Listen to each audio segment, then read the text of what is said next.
Good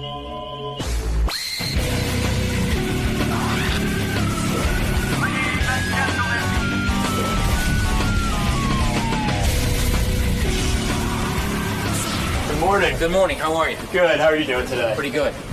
Now, what brings you down to the Howard Stern show today? Well, I've always wanted to meet Howard Stern. He's quite a great American success story. A maverick, a guy who kind of marches the beat. Are you a fan of Howard's? Yeah, in many ways. I really admire a lot about him. I admire his independence and his vision, and how can you not admire the great success he's had? Exactly. I just hope he doesn't ask me to take my shirt off. That might happen. I ain't doing it. So you're here to talk about your book, right? Yeah, I am. Yeah. And what's that about? Well, it's about the story that surrounds me right now. The guy used to be the governor, who's been falsely accused of things he didn't do, and I'm fighting back, and I'm getting the truth out. The book's a way to be able to do that, and it's in many ways an epic story, and it's a story that's still ongoing, with a lot of chapters yet to be written because of the false accusations and what the prosecutor and the government is attempting to do, and why they won't succeed, and why I'll be fully vindicated because the truth's on my side. And the great irony is that I was accused of things by a prosecutor who took snippets of conversations out of private tape conversations, misled the people, and in many ways mutilated the truth. And that very prosecutor went into court and prevents me from telling you what I know is on those tapes, prevents the public from hearing all those tapes, because once they hear them all, they'll see that what was said about me is not true, and they'll see a completely different reality. Some of that I write in the book. And you feel that the Howard Stern show is a good place for you to get this off your chest, right? I feel like the Howard Stern show is a good place to, talk about a whole bunch of stuff, but that's certainly one of them. Great. All right, well, hang tight, and we'll see you in a little bit. All right, man. Thanks a lot. So, Blagojevich, who used to be the governor of Illinois, which is a big deal, had to leave office because he is now up on charges that he did something illegal. He was trying to sell a Senate seat to the highest bidder. And now he's written a book called Governor, right? Is that the name of the book? Governor. And it's in stores now, and he's agreed to come in here and say hi to us. And here is the governor, Rod Blagojevich. Who's getting him out? Who's attacking you out there? Howard 100 News? Ed Torian. Oh, Ed Torian. Be careful, he'll hook you up. And then, would you ever consider taking a lie detector test to get free of all charges? Well, I'd have to talk to my lawyers, but I'm not averse to that. I know what the truth is, and I've done nothing wrong. And, whether I say it there or here in your show or in a court of law under oath, it's the same story. Are you attracted to Howard Stern? I'm impressed with Howard Stern. Can I sit down here? Yes, please. Okay. Now, do we still call you governor? I'm going to call you governor. You can. You can also call me Rod. You can call me erstwhile governor. I'll call you governor. Okay. Why not? Listen, you served as governor. You got elected by the people of Illinois. I mean, that's quite an accomplishment. Where'd you grow up? In the city of Chicago on the near northwest side, in a neighborhood probably like a lot of typical neighborhoods in a place like Brooklyn. Were you a middle-class kind of kid, a rich kid? What category did you fall into? Lower working class. My dad was an immigrant. He came from Eastern Europe. He fought the Nazis, spent 4 years in a prisoner of war camp, and then after that he was in a refugee camp for 3 years, waiting for the U.S. Congress to pass a law that would allow him and all these others with these long and hard-to-pronounce last names a chance to come to America. So he worked in a steel factory. My mom was a working mom. She worked for the public transportation system in Chicago. So your parents worked? You didn't come from privilege or anything like that? No. Grew up in a 5-room apartment, But my parents sacrificed and worked hard and gave me a chance to live the American dream. And what happened? You went to college? Yeah. Where'd you go? Yeah.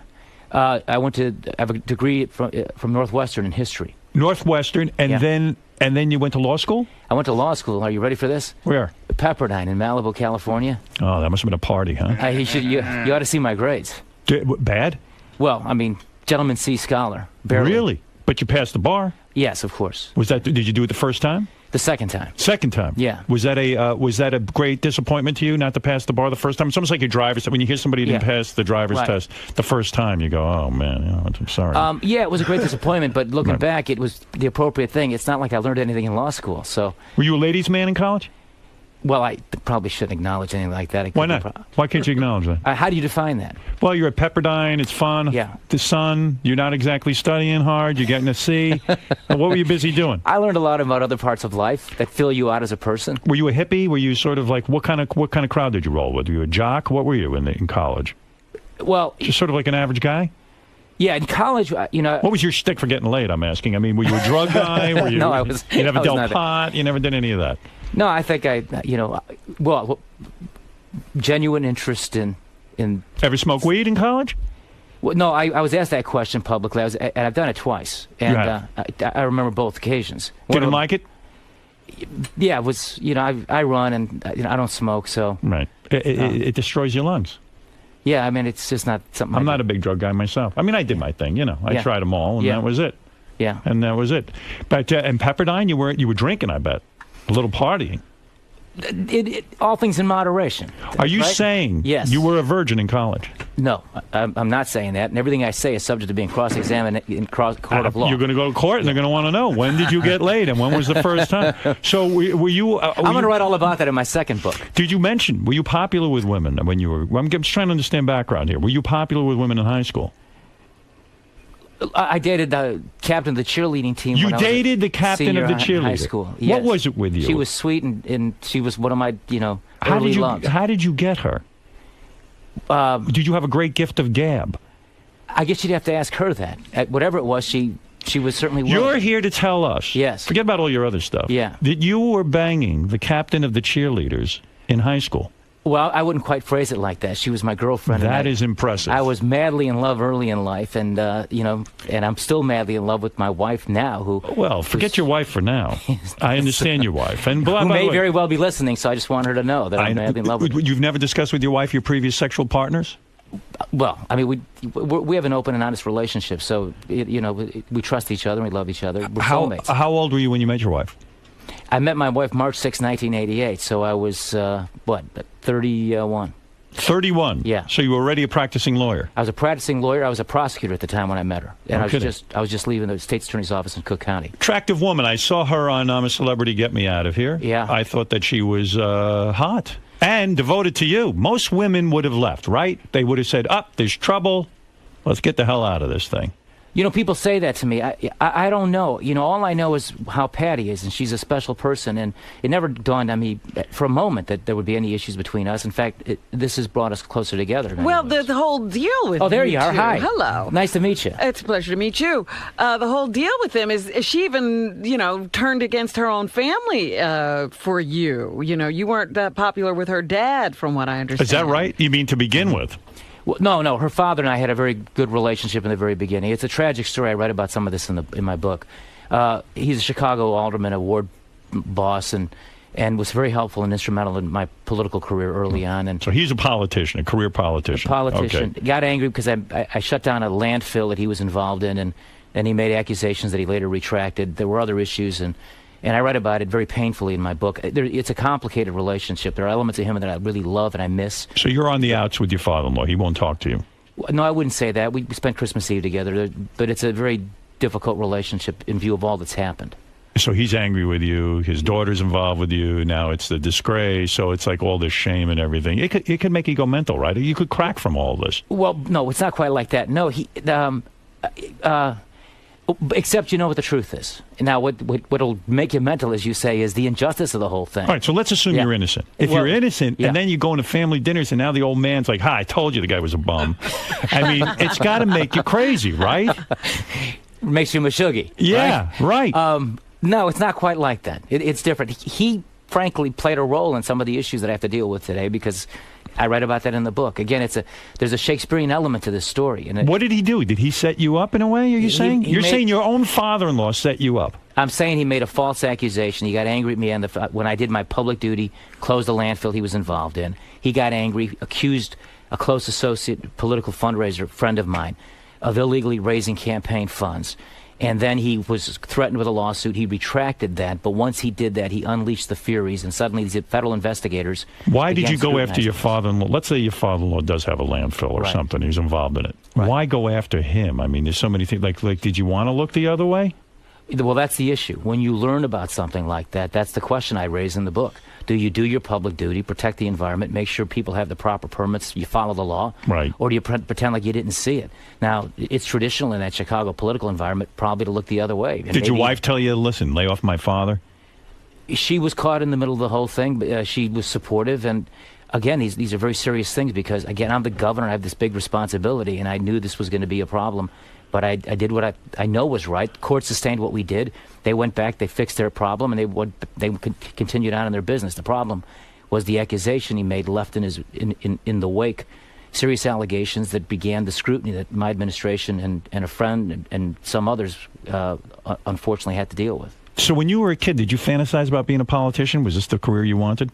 I wanted to be a baseball player. Right, okay. So when that doesn't happen, like, and you go to law school, when you went to law school, you said, hey, this is a good way for me to get into politics. I want to be the governor someday. Maybe I want to. Did you ever dream of being the president? Well, I think anybody in politics at a level like that who gets that high. I mean, I write in the book that David Axelrod, who's Rahm Emanuel's political consultant, called me the day after President Bush beat John Kerry and suggested to me to have an open mind about running for president in 2008. His idea was a Midwestern new face, a governor. At the time, he had the governor of Iowa was a client. He was thinking about me, and he had in Barack Obama. And I write, he had the right horse in the stable, but he was kind of tilling the soil a little bit to see. Figure it out. Yeah. I mean, this has got to be mind-blowing to you. One day you're the governor, and now you've been, I guess the way I understand it is you were wiretapped. Right.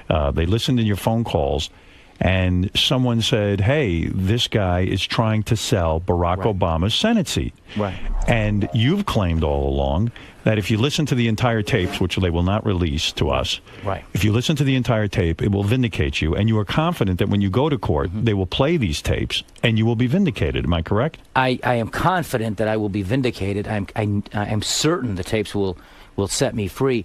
And I'm hopeful every tape is heard in court. Right. Because these prosecutors may attempt to prevent some of that. The great irony here, Howard, is you've got a prosecutor, the heavy hand of the federal government. You've dealt with the FCC, so you know what that can be like. Yep. And they, as I write in my book, the morning before I was arrested, I directed my chief of staff over to the telephone to work out a routine political deal. I told him to work out the tactics that would put 500,000 people to work, create health care for 50,000, 300,000 people. That was a deal I wanted. And then I wanted a written guarantee not to have a tax increase in Illinois for 2 years. Rahm Emanuel and other leading U.S. senators were helping put this deal together.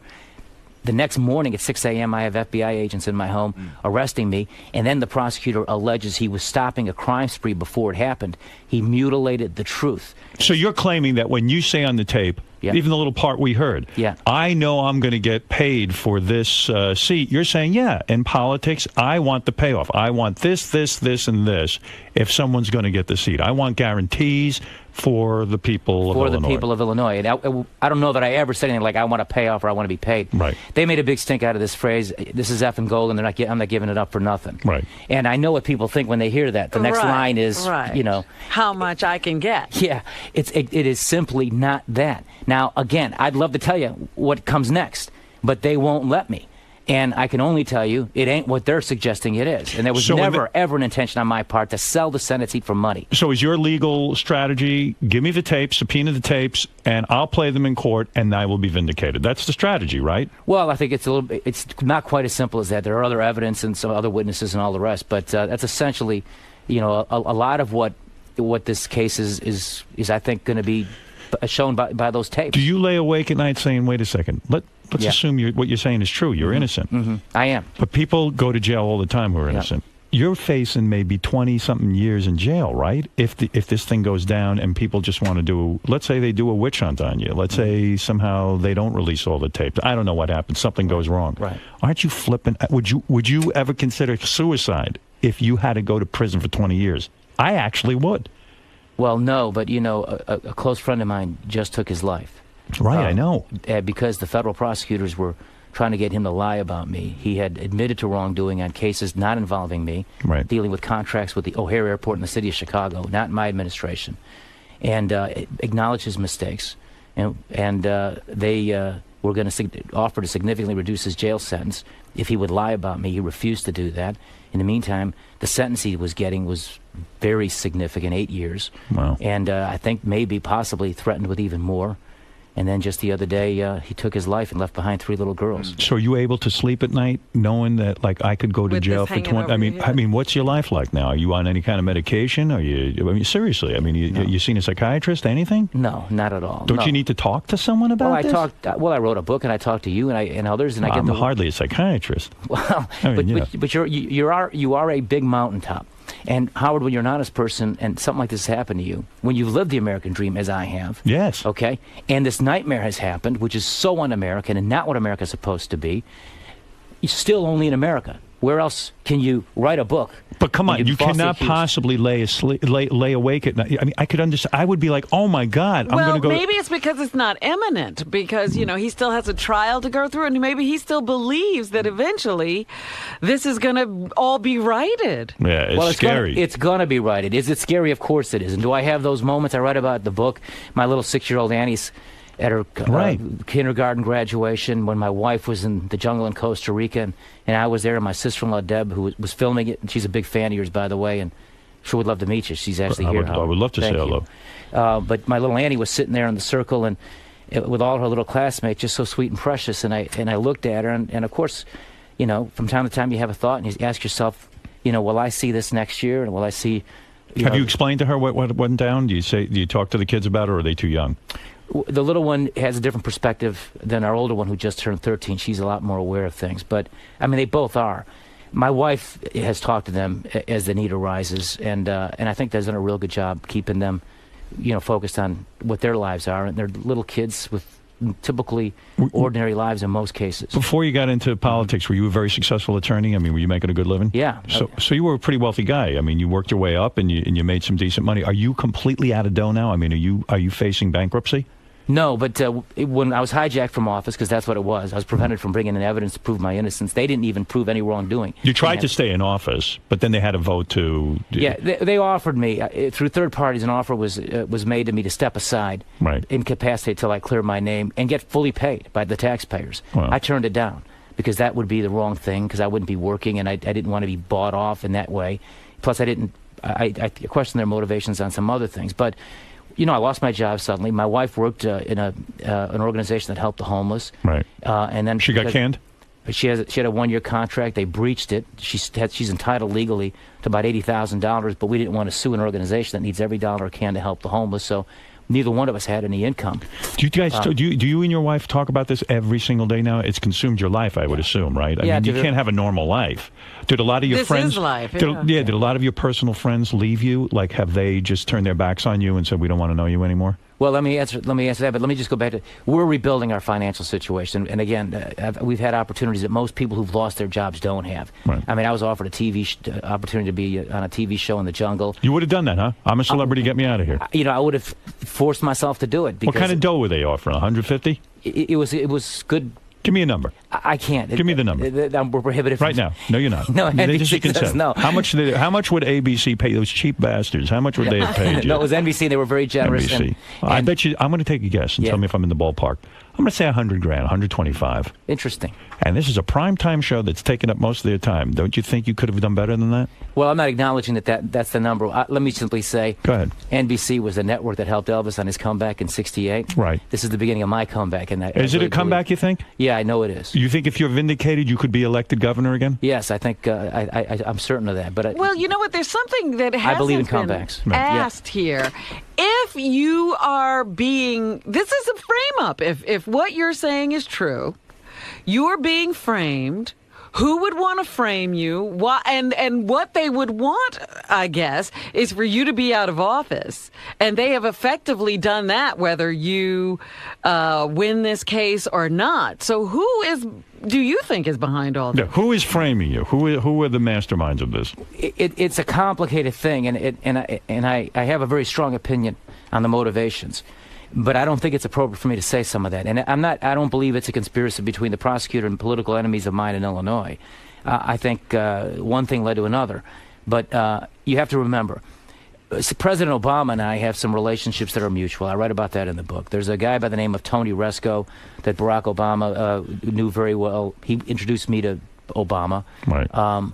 He got in trouble. He did some things wrong. He was a big contributor to Democrats, me, Barack, and everybody in Illinois, the new Governor Quinn, the Madigans, who were political people.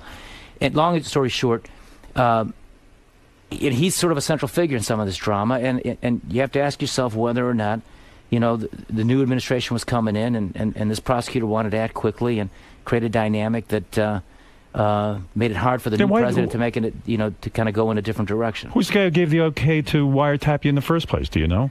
Well, you have to go before a judge to do that. Oh, you do? So you don't even know. But it could be the prosecutor? You don't know. Well, no, the prosecutor seeks it, and then the judge has to approve. Okay, I get it. All right. So now, you have enough money to live?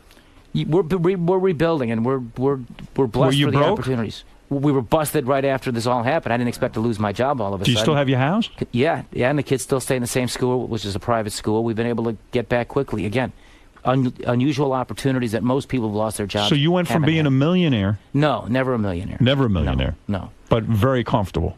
No. My legal practice was doing well. Right. But then these political opportunities came, and Right. then I ran for Congress. And when I ran for Congress and won, you can't practice law. And so that was the end of my law practice. Why can't you? Because it's impossible to hold two jobs at the same point. I mean, Congress is a full-time job, I guess, right? That's correct. Right. As a state lawmaker, you can. You're not allowed. Right. Yeah. So your income takes a hit. Right. You put things aside, you take the whole political route, and then this whole scandal happens.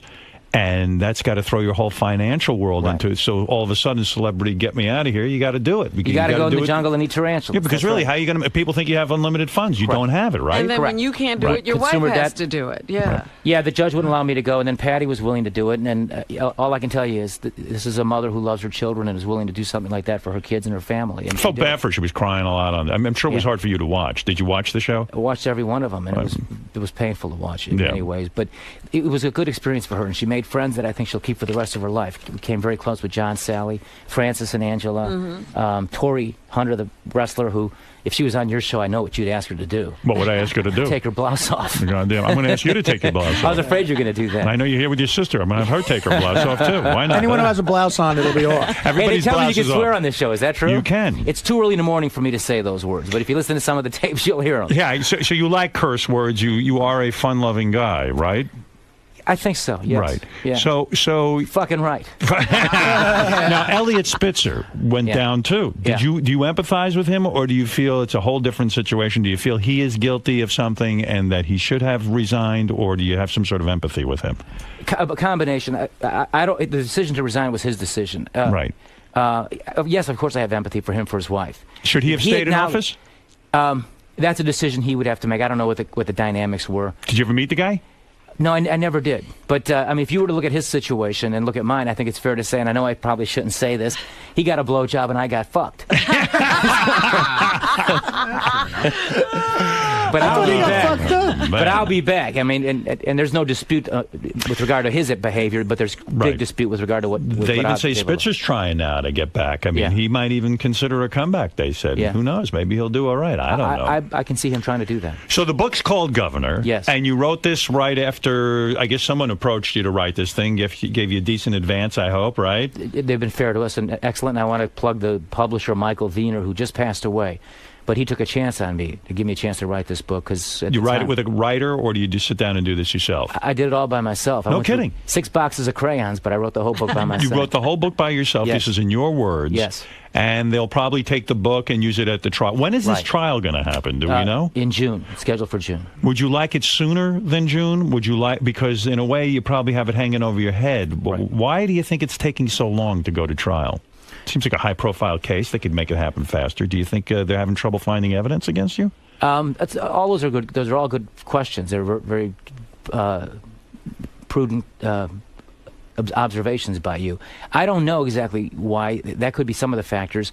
They sent us something like 3 million documents to review, which is to me just an effort by them to wear down your lawyers and win a Wear war down of your attrition. finances. Yeah, that's right.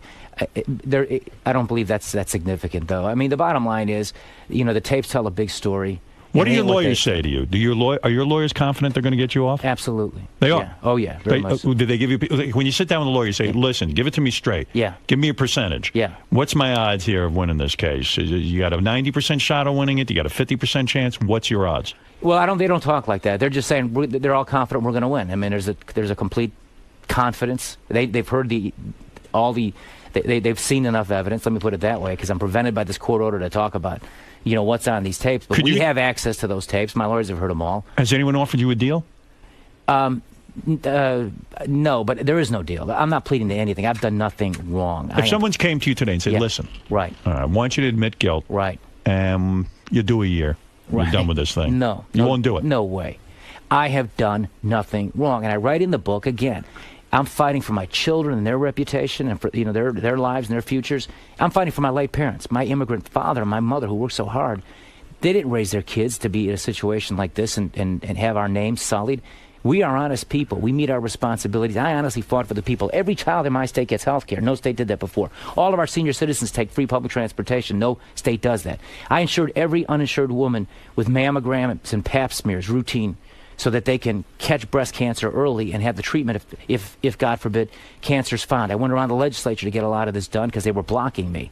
And so, yeah, I did controversial things, but they were always Robin, you for have the to people. love that Robin has just been told she has a G cup. Oh, God, help believe me. it or not. So our breasts have to be checked regularly. The governor I needs see. to hear that. Well, the governor likes that stuff. He's, Cancer can't spread that quick. That's right. But I that's voted pretty no on impressive. impeachment, huh? That's pretty impressive. Yeah, no, a record amount of money in public education without raising taxes on people, minimum wage increases twice for low-wage workers. Do you think you're still popular with the people? I have my detractors, but I think I have a lot of supporters out there, too. If you had offered free heroin, Artie would have moved to Chicago. I think that would have been it, right? You would have gone right away. I'm looking at a court case, too. I'm not talking. That's right. He's got to. When is your case coming up? I don't know. What are your lawyers saying? What are your lawyers saying? What are your They're chances? confident. They're confident too. Yeah. Well, everybody's confident. It's a great day. Everybody's going to court. Well, let me tell you something. This is Well, some you story. know what I wonder about? I wonder about the days when he was embattled and people were, sort of demanding that you step down, Yeah. but you continued on trying to be governor. You appointed someone to the Senate seat, and you were, I guess, at the State House every day trying to get things done. I mean, what was that like? That must have been a nightmare as well, because you're trying to do business and nobody wants to do business with you because you're like a lame duck at that point. Yeah, well, you're worse than a lame duck. You're like You're a pariah. almost a slain duck. Right. No, it's embarrassing. Well, not really, and I'll tell you why. Because I just know what the truth is on this, and my position was this: if I did something wrong, I'd have resigned. I would have never taken the deal to get paid for not doing work, but they offered that. There was a lot of reasons why they wanted to get rid of me that fast. Political reasons, policy reasons on the part of the Democrats in Illinois who wanted to raise taxes. And there was a reason why the National Democrats fought me on the Senate pick. I picked Roland Burris, an African-American former Attorney General. No African-Americans in the United States Senate in the age of Obama. Yeah, but people thought that was sort of like a political move. Okay, I'll take this African-American guy. I'll look like a good guy, this and that. It was almost like a desperate move to put him in. People disagreed with your choice there. Oh, there was a lot of fury, and it came from the political establishment. But you have to understand, before all this came down, and we had discussions over the telephone with different people, the National Democratic Senate leadership didn't want me to appoint an African-American to the Senate. Not because they were racist, but it was racial. They felt that whoever I picked, Jesse Jackson Jr. or Danny Davis, or some of the other African-American names, they couldn't get reelected. So they had an idea who they wanted. Right. And in the age of Obama, I thought that was very hypocritical in many ways. And then when all this changed, I had a duty to appoint a senator. And I felt since the first deal wouldn't happen, that I can then appoint an African-American who had been sort of a safe pick and people sort of liked him and respected him. And then he got a bad deal by the Democrat establishment in Washington. Here you have 100 senators and not one African-American. You have an African-American president, and the Democrats enjoy a majority in the United States Senate because of the African-American vote in New York, in Illinois, in Maryland, in Michigan. Those are probably Republican senators without the African-American vote, and they can't accept one man who's African-American. They come up with this flimsy excuse that it was because of the guy who sent him. Right. It's funny when you go through something like this, and I imagine psychologically it's like it's crazy. But then you start getting weird offers too. Were you offered to have a paid appearance at the Bunny Ranch, the prostitution place? What? What is that all about? You know that, early on, things like that were coming in. And even though I was unemployed and had no income, Right. I respectfully declined that offer. What did they want you to do at the Bunny Ranch? Have sex Were with you going to have women? sex with what, your voters? what was the offer? What? I don't even understand. I can understand if you were a woman, why they'd want you there. Why would they want you at the Bunny Ranch? Yeah. As I recall, it had something to do with judging some kind of contest. Oh, gee. Okay, now there's a footnote to your story. Right. Months go by, and I was just recently in Los Angeles and having dinner in Hollywood. Right. And I meet that guy. I think his name is Phil Dennis? Hoff. Dennis Hoff. Dennis Hoff. A heck of a nice guy. Right. Very And- charming. a real nice guy. Right. And he reminded me of the offer, and I said, "Hey, man, don't just because you're in the bordello business, I was in politics. It's not like we weren't working in the same kind of field. So they offered you a fee to come judge some sort of beauty pageant or something, and that you felt, well, maybe that won't look too good, and that's not your scene. Yeah, that didn't get past. You also turned down an offer to drive a race car and play outfield for a minor league baseball team. Is that true? Yeah, that baseball one was really interesting. I thought seriously about that one. But, that would have been good. I might have got to a game.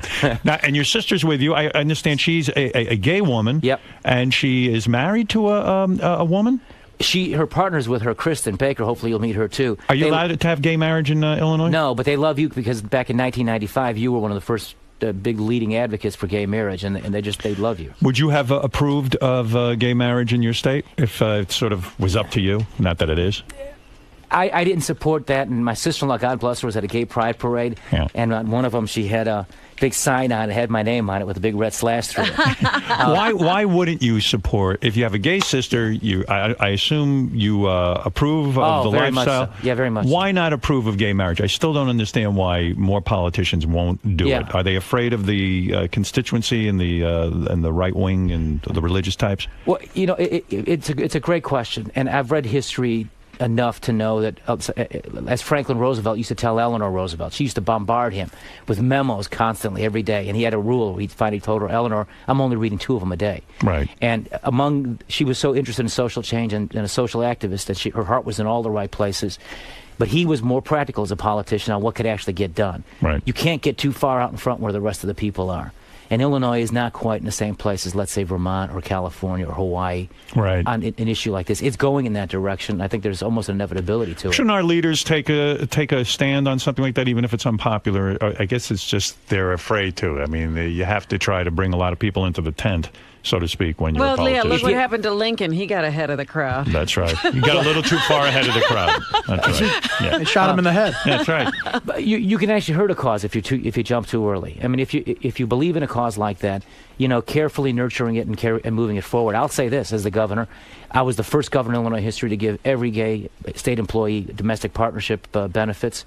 I support civil unions, which is not that unusual for a Democrat today, right. but I've supported that for the longest time.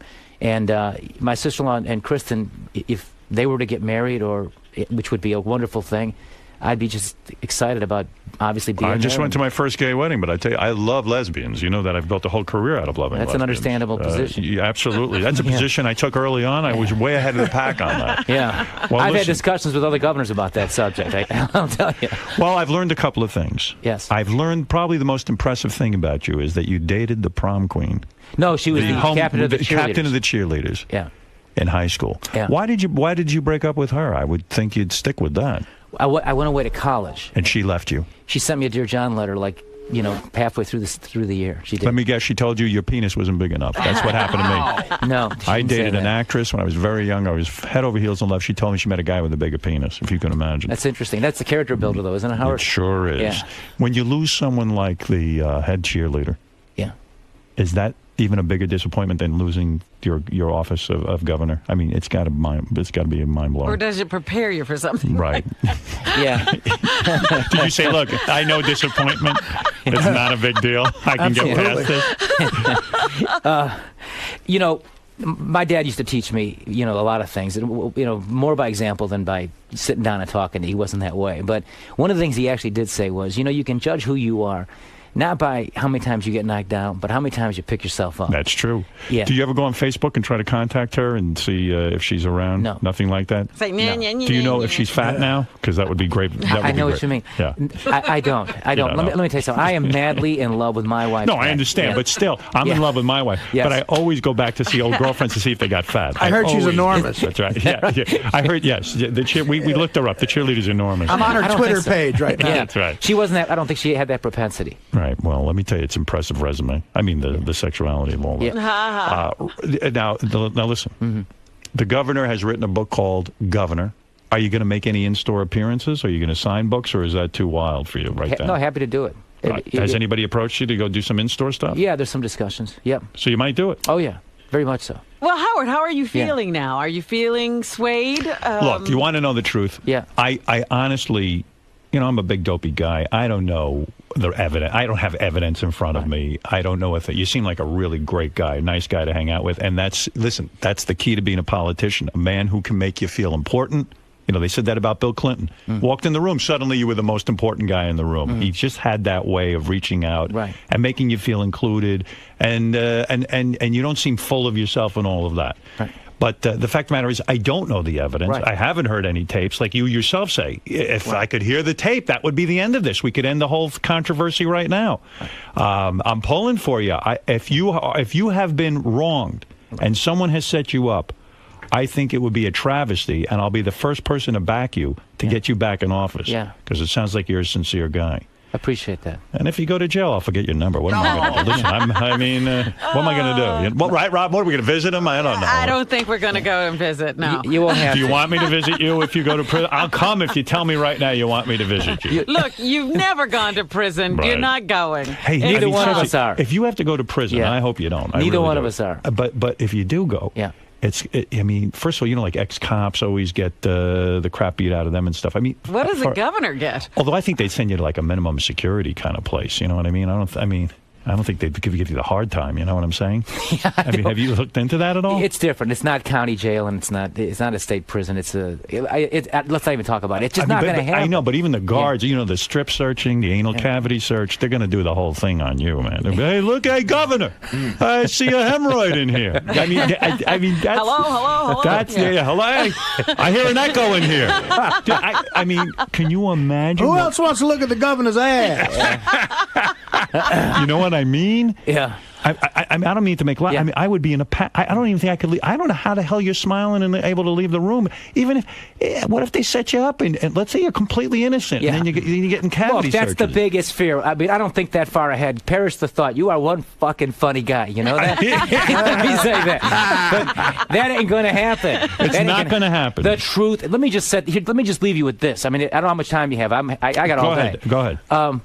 Here, the accuser gets up, locks me up, has me in a cell. While I'm locked in this little tiny cell, that guy gets up and says he's stopping a crime spree before it happened and alleges I was trying to sell a sentencing for financial gain, right? Right. I write in my book, the day before I direct my chief of staff to work out the tactics on a political deal that we've been discussing for weeks and weeks with top U.S. senators, Harry Reid, Menendez from New Jersey, my senior Senator Dick Durbin, former Speaker of the House Republicans, Denny Hastert and I spoke about the possibility of this, and a lot of other people. The long and the short of it is, somebody is lying. I'm either telling the truth or they are. Right. Somebody's lying. Now, the accuser doesn't want you to hear the tapes. The accused wants you to hear the tapes. This is the anti-Nixon, anti-Watergate scenario. You say the tapes will set you free, They and you're will. demanding the release of the tape. I wanted those in the state Senate in January. And they said no. They said no, they wouldn't allow me to bring Rahm Emanuel in, who was our guy to get that deal done. So the people who had to sit there and vote for like censure and say get you Yeah, out of there, right. they didn't even hear the tapes. You're talking about politicians Correct. who They didn't hear the tapes. They wouldn't allow me to bring in witnesses like congressmen and senators and the president's chief of staff who was working with us on that deal. But everyone's like sheep. They all voted against you except one person. Who was the one person who didn't vote against you? A guy named Milton Patterson who had a stroke. I don't know, maybe that impacted him. Look, the fix was there. Yeah. He gave you the one vote. Yeah, I think that was the He reason was why. out of it that day. The fix was in.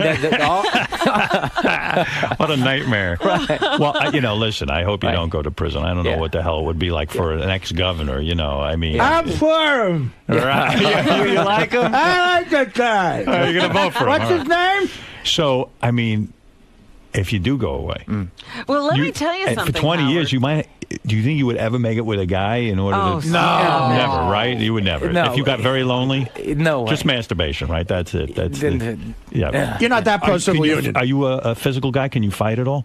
I was a Golden Gloves boxer. Oh, you were. Thank Yeah. God. All right. Yeah. So you What can I handle was going to yourself. say, Howard, was All right. it's even hard on the people who visit you in prison. It's not even, any Yeah, I know. nice experience. Why? You get searched. You go through a lot. They take everything from you. You can't bring anything in. It's a real I know. dehumanizing experience for everybody involved. Now, your chief of staff has said he's going to testify against you. Allegedly, yeah. What do you think of that? I think he did some wrongdoing at O'Hare Airport when he was there, and I think they found that. And I think, we've looked at what he says he's admitting to, which isn't even a crime. And I write in the book he may want to get himself another lawyer. I think he's so afraid of what they're threatening him with that he's simply going to say he did something he didn't do. Well, listen, I mean, I wish you luck with the trial, and maybe, who knows? Is it possible this whole thing could be thrown out if the judge listens to some of the tapes and stuff, or maybe they'll just back off, or it's definitely going to go to trial? We're preparing for trial. You're preparing for trial. And looking forward to the chance. Yeah, well, what is the procedure there? Was there a grand jury, or was there a... That came later. After they arrested me, they had 90 days to kind of put together their evidence, and then on like the 89th or shortly before the 90-day period, they went to a grand jury. I see. The jury selection's everything. Go with black guys.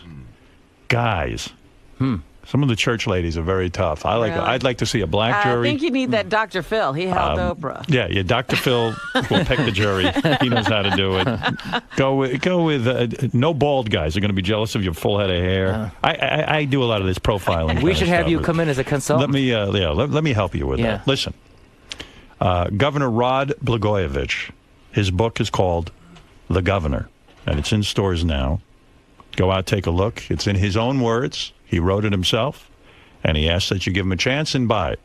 And it was an honor to meet you, pleasure to meet you, and I wish you the best of luck. Again, I don't know. Listen, Robin, I don't know. If what he's saying is true, this is a travesty, and it's an injustice, and you shake when you hear of things like this happening in America. Yeah, and to a governor in the fifth biggest state in America. Yeah. This could happen to me. It could happen to anybody. Yeah. Oh, yeah, I know. This will be one of the great comeback stories in American history. Listen, you will see. And if you are vindicated, I'll get behind you to get you reelected. If you don't get reelected, I'll give you a job here.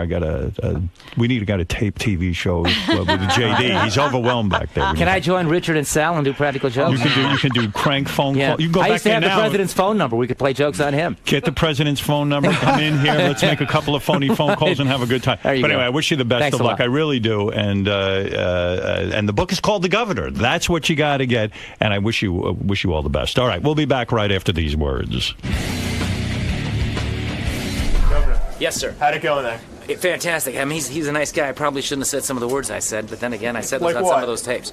Well, like some of those words I said, but I Some of figured. those sex questions, maybe, or Well, I didn't really acknowledge anything. He just sort of said it, and I just kind of mumbled some sort of evasive answer. But it was fun. He's obviously a very successful guy, and he's a lot of fun. And I can see why he's so successful. People like to listen to him. Robin's legendary, and so is the whole team. So, do you feel like this interview might have helped you? Well, we'll see. How they play some of that stuff, but no, it was fun to do. He was very gracious and kind. He talked about my book and gave me a chance to be able to, get some of my story out, and that's all you can ask for. That's right. All right, so you had a good time today, right? Had a great time. Had a great time. Want to go back in it, but we got other things to do. All right, well, thanks for stopping by. Thank you.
Make sure the light's on. You can't tell? You can't tell? Yeah, but put your hand there? What the hell is wrong with you? Make sure. So reflex, see? See how bright it is? All right. Old friend of the show is here. You want to turn that thing off? Old friend of the show is here. Louis Black.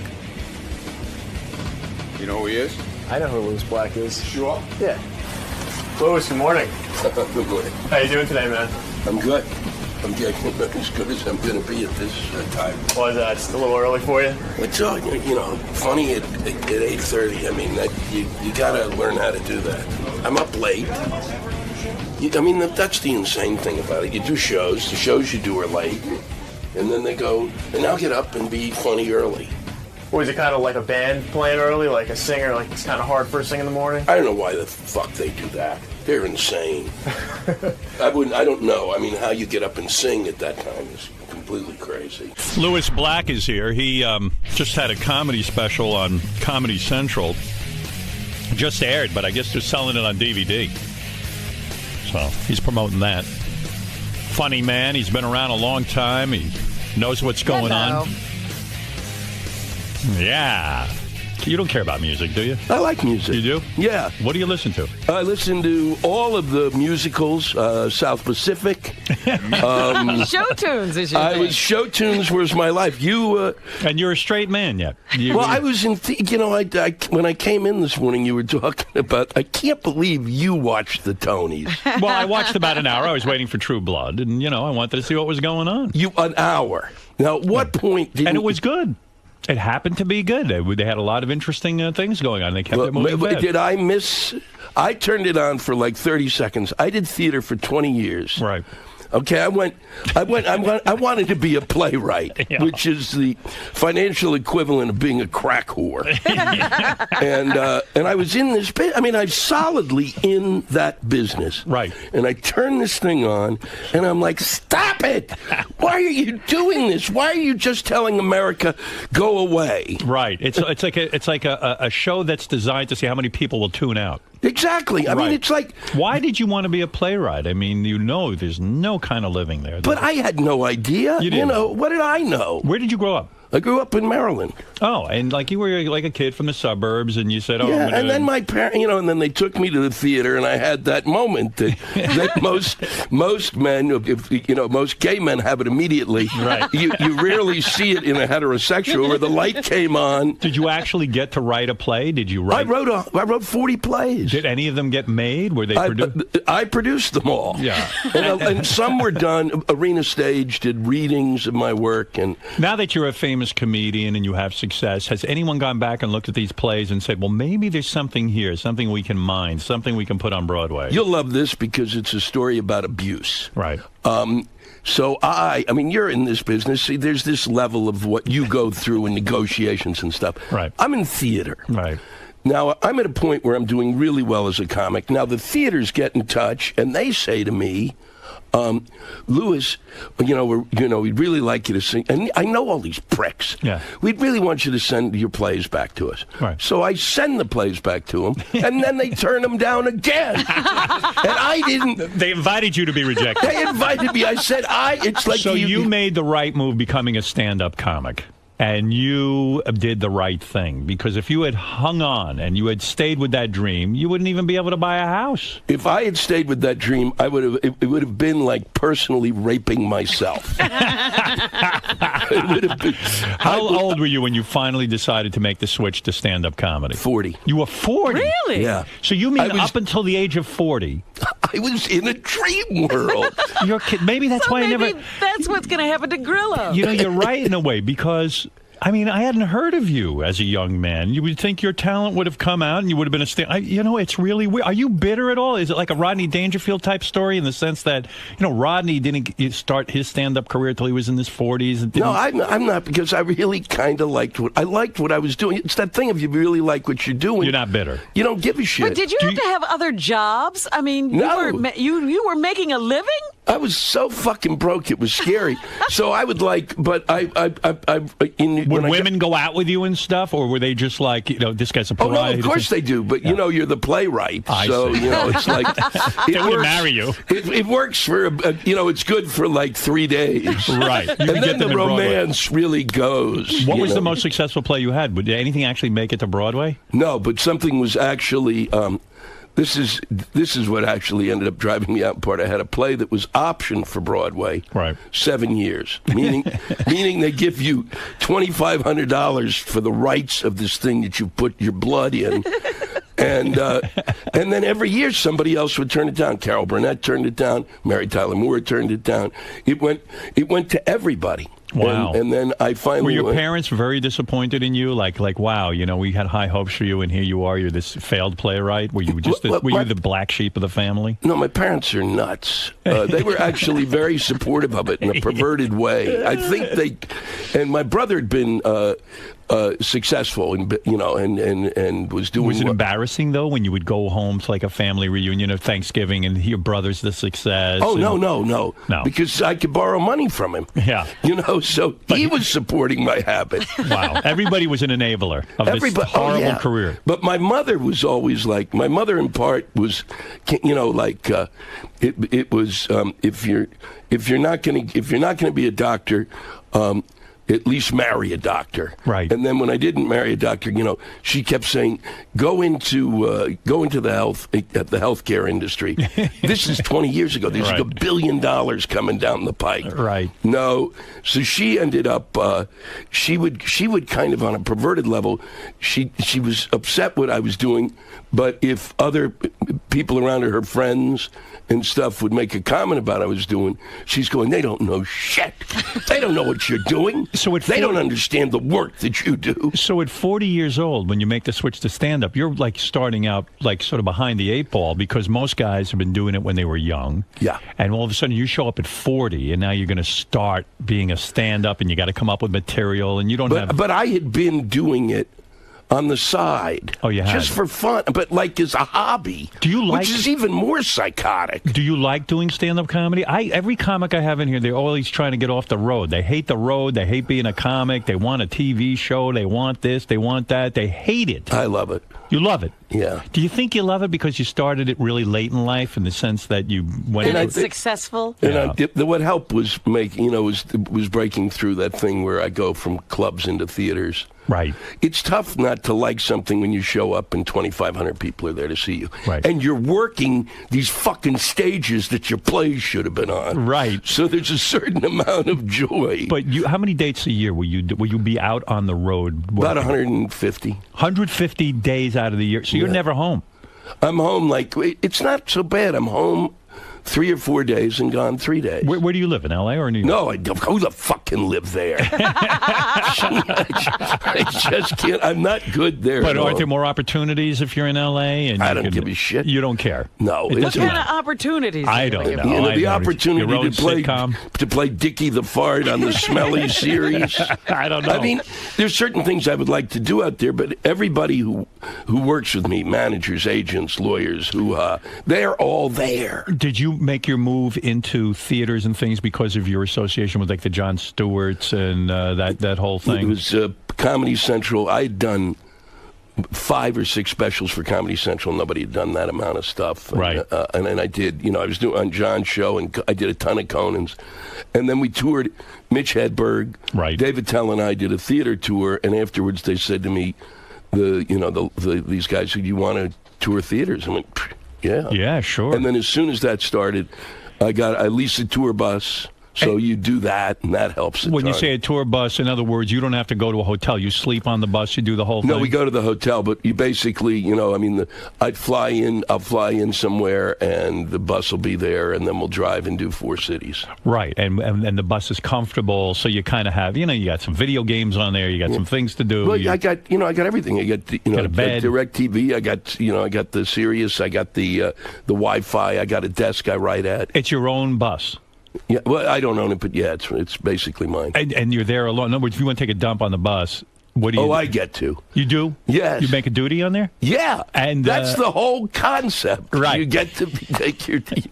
Who cleans that out, actually? That's what I want to know. There's somebody somewhere. You don't even know. I don't even want to think about it, but... So it's different, though. A comedian, you're pretty much alone in this big bus. No, I've got a tour manager. Uh-huh. And a merch person. Yeah. And Look at you. A merch and person. a guy who does sound. And the merch person now is, and I've got to ask this, was someone who, when you guys were in Washington, was one of your big backers and a friend, Lenny Hughes. He was a reporter for the Washington Post. Oh, Lenny Hughes. That sounds familiar to me. Sure, plenty. I wanted to bring him in. I'm bringing him in next time. And what is a merch guy? Like, what kind of merchandise do you sell? Are you kidding me? T-shirts, posters, You're kidding me. DVDs. There's a Lewis Black T-shirt? Oh, yeah, there's hundreds. I'm in the 7th generation of Lewis Black T-shirts. No kidding. Who generally buys these? Hot women? No, there's women, overweight women. Overweight women, yeah. I saw an overweight woman wearing a Lewis Black T-shirt. No, it's a whole spectrum of people buy these. Yeah, and so that's a whole industry in itself. It's basically it doesn't. I'm not making it. It's not the Rolling Stones, but it helps. And they want. The people seem to want it, and they yell if you don't have it. By the way, look at this. Someone just handed me a note. The guy who cleans the toilets on your tour bus is an unemployed playwright. That's what he does for his side business. I can't even believe it. So, but you go out, you do the tour. Yeah. And you're probably talking about what's topical, right? Of course. So you constantly write new material. Yeah. You're a very topical guy. You'll open up a newspaper and jokes just come to you. It's that easy. It is. You know how easy it is. You open the paper, parents send, and before you even know the information, girl, the boat capsizes, 16-year-old girl in the boat. You have no information. It's all you've got. Right. And my first thought is, who gives a shit? Let her die? Well, are you fucking kidding me? You got a 16-year-old girl who says, I'm going to go sail around the world, and nobody stops her? Right. It's crazy, right? And the father is looking for a reality show. Well, and then I thought, it was unbelievable. She's sailing around the world. My mother wouldn't let me out the door to go to Woodstock. Are you kidding me? It's the truth. But that whole reality show, it's spawning a lot of problems. Somebody's got to just put a kibosh on this thing.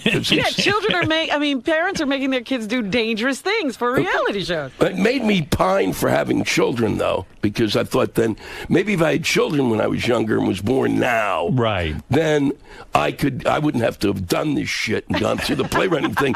I could have fucked them up. Are you sad you never had kids? Do you think the playwright thing is the reason it kind of delayed your growth? Oh, it really, yeah. You never married because you weren't making a good living? Oh, yeah, no, that whole concept of, God will provide, fuck you. But are you happy? When people say, oh, don't worry, God will provide. Well, that's how Walmarts were built. Yeah.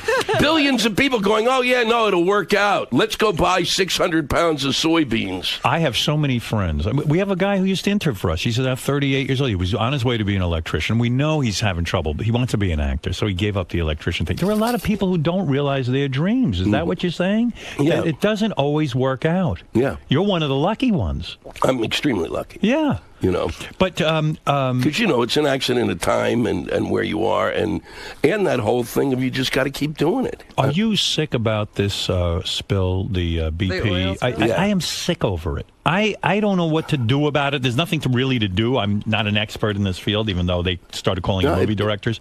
I don't. Your head can't even get around it. You kind of go through Haiti.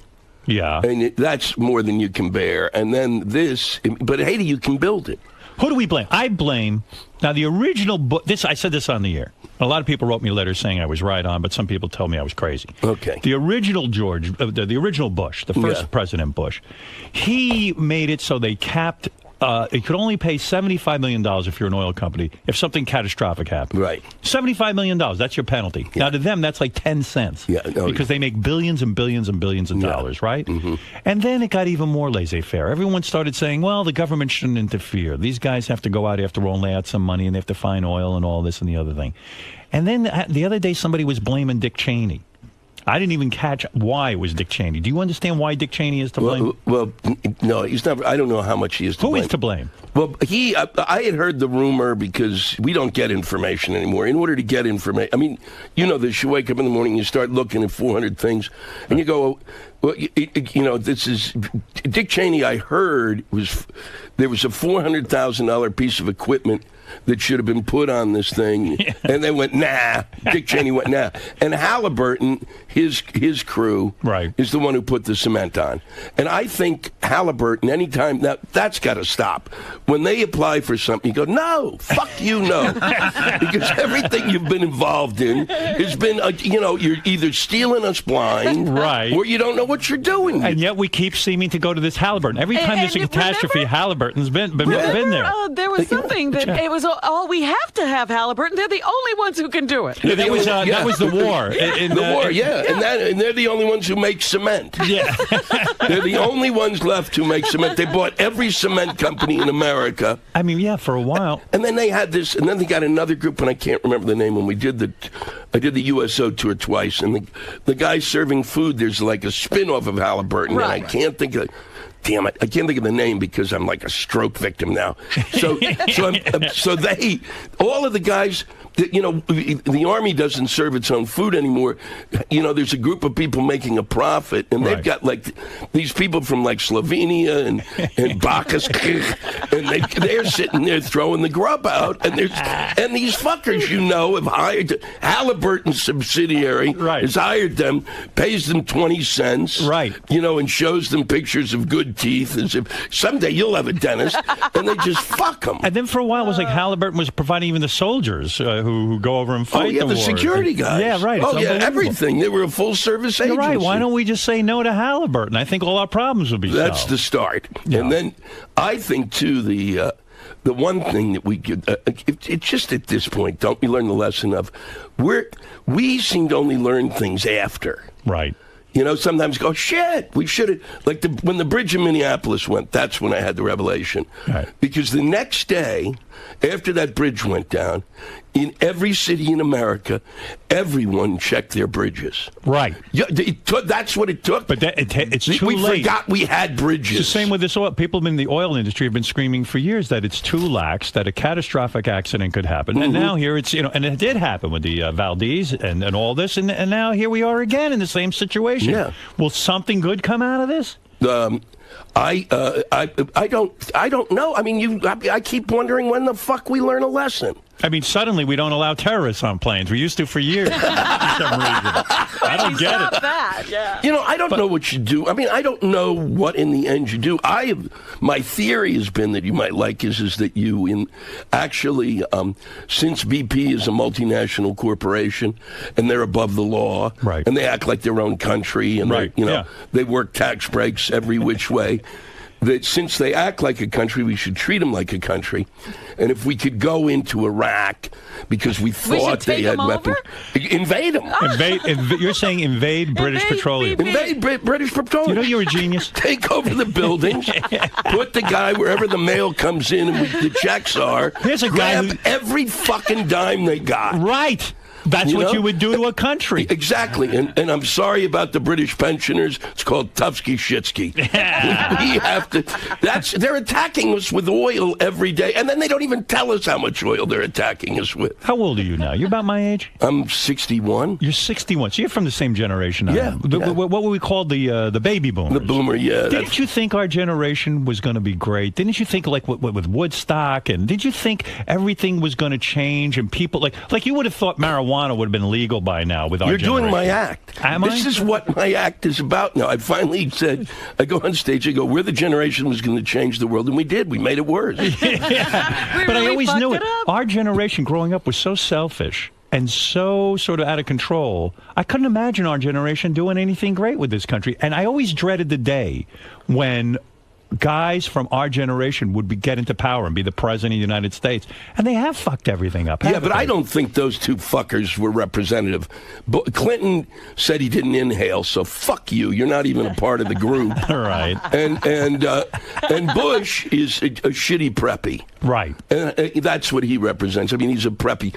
It's impossible to be a shitty preppy. But even like Wall Street now is like, it's not stable. Nothing's stable. It seems like we don't know what we're doing, our generation. We're in charge. Well, they should invade us. I know. We really... I didn't think we would end up this horrific. I did think, I mean, the thing I'm pushing for in the act is the legalization of marijuana. I said, well, we have to have a legacy. We got no legacy. Right now, they're going to look back and go, how sad, what a pathetic group of sniveling idiots. Right. But if we legalize marijuana... We could be saved? Well, we would, because people look back and say they legalized marijuana, and that explains why they didn't get shit done. Are you a pot smoker? No. No, me neither, but I'm for the legalization of marijuana. I smoked it till I was 25 5, and then the shit didn't work anymore. Right, well, yeah, I didn't like it. It made me paranoid, this, that, and that. But it should I like be... the paranoia in a weird... You would think it would be legal. Yeah. You know, you really do by now. Something. What can we hang our hats on, is what you're saying. And Well, that's he's the one. saying it would be a good excuse for why we didn't get anything else done. Yeah, and I also think we need to leave something behind that distracts them from what we didn't leave And how behind. do you figure I thought our generation was going to be super progressive, you know, sort of Liberal, laissez-faire about these.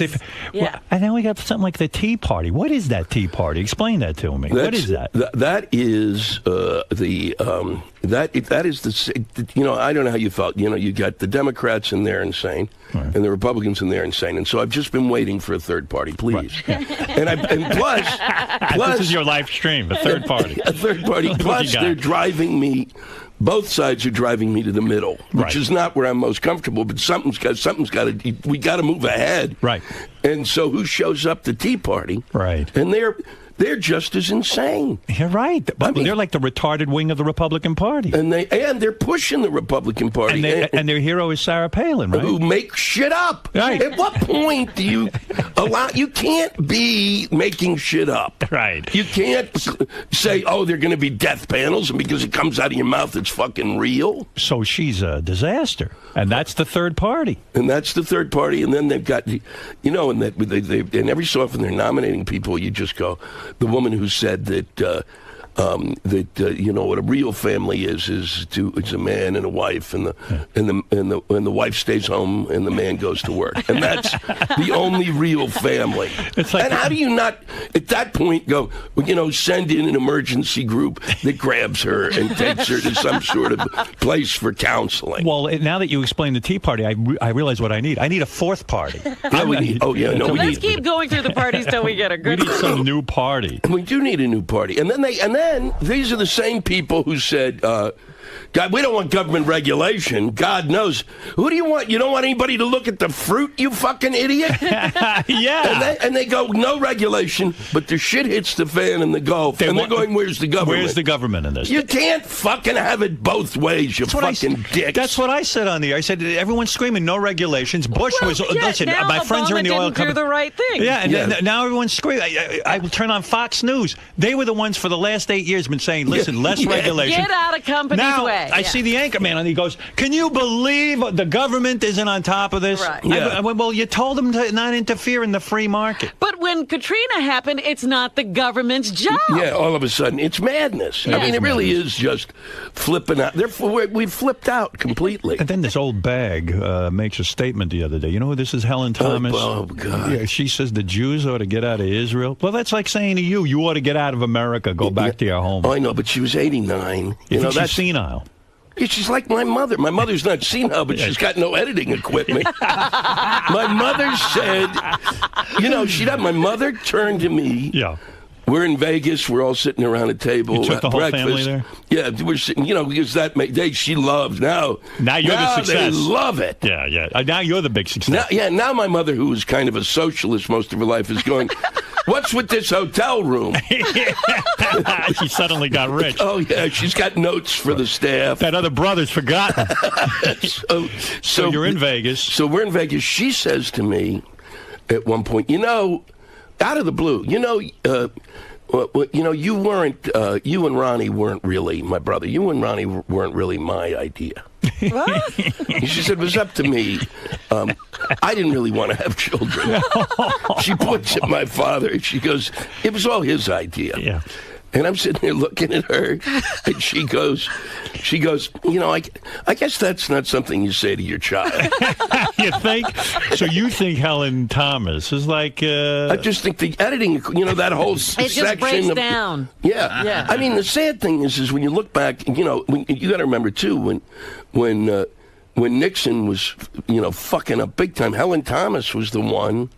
She was the one sitting there asking. She was the one who always asked the questions. Mm-hmm. Right. So you know, but she could. You know, she probably and apparently she thought about this she's, this had been in her head. Right. And she's Lebanese, so, it was like, you can think it, just don't fucking say it. They forget. I guess when you get old, could you imagine how great a comic you're going to be when you hit your 80s? Oh, I'm going to be spectacular. There's going to be no censoring it's going to be good for you. Yeah, I'm going to do it completely, and I'm going to sit on stage on a toilet. Is it fair to say that when you hit around 80, 89 years old, your I hate Jews filter breaks, and suddenly you just let it all come out?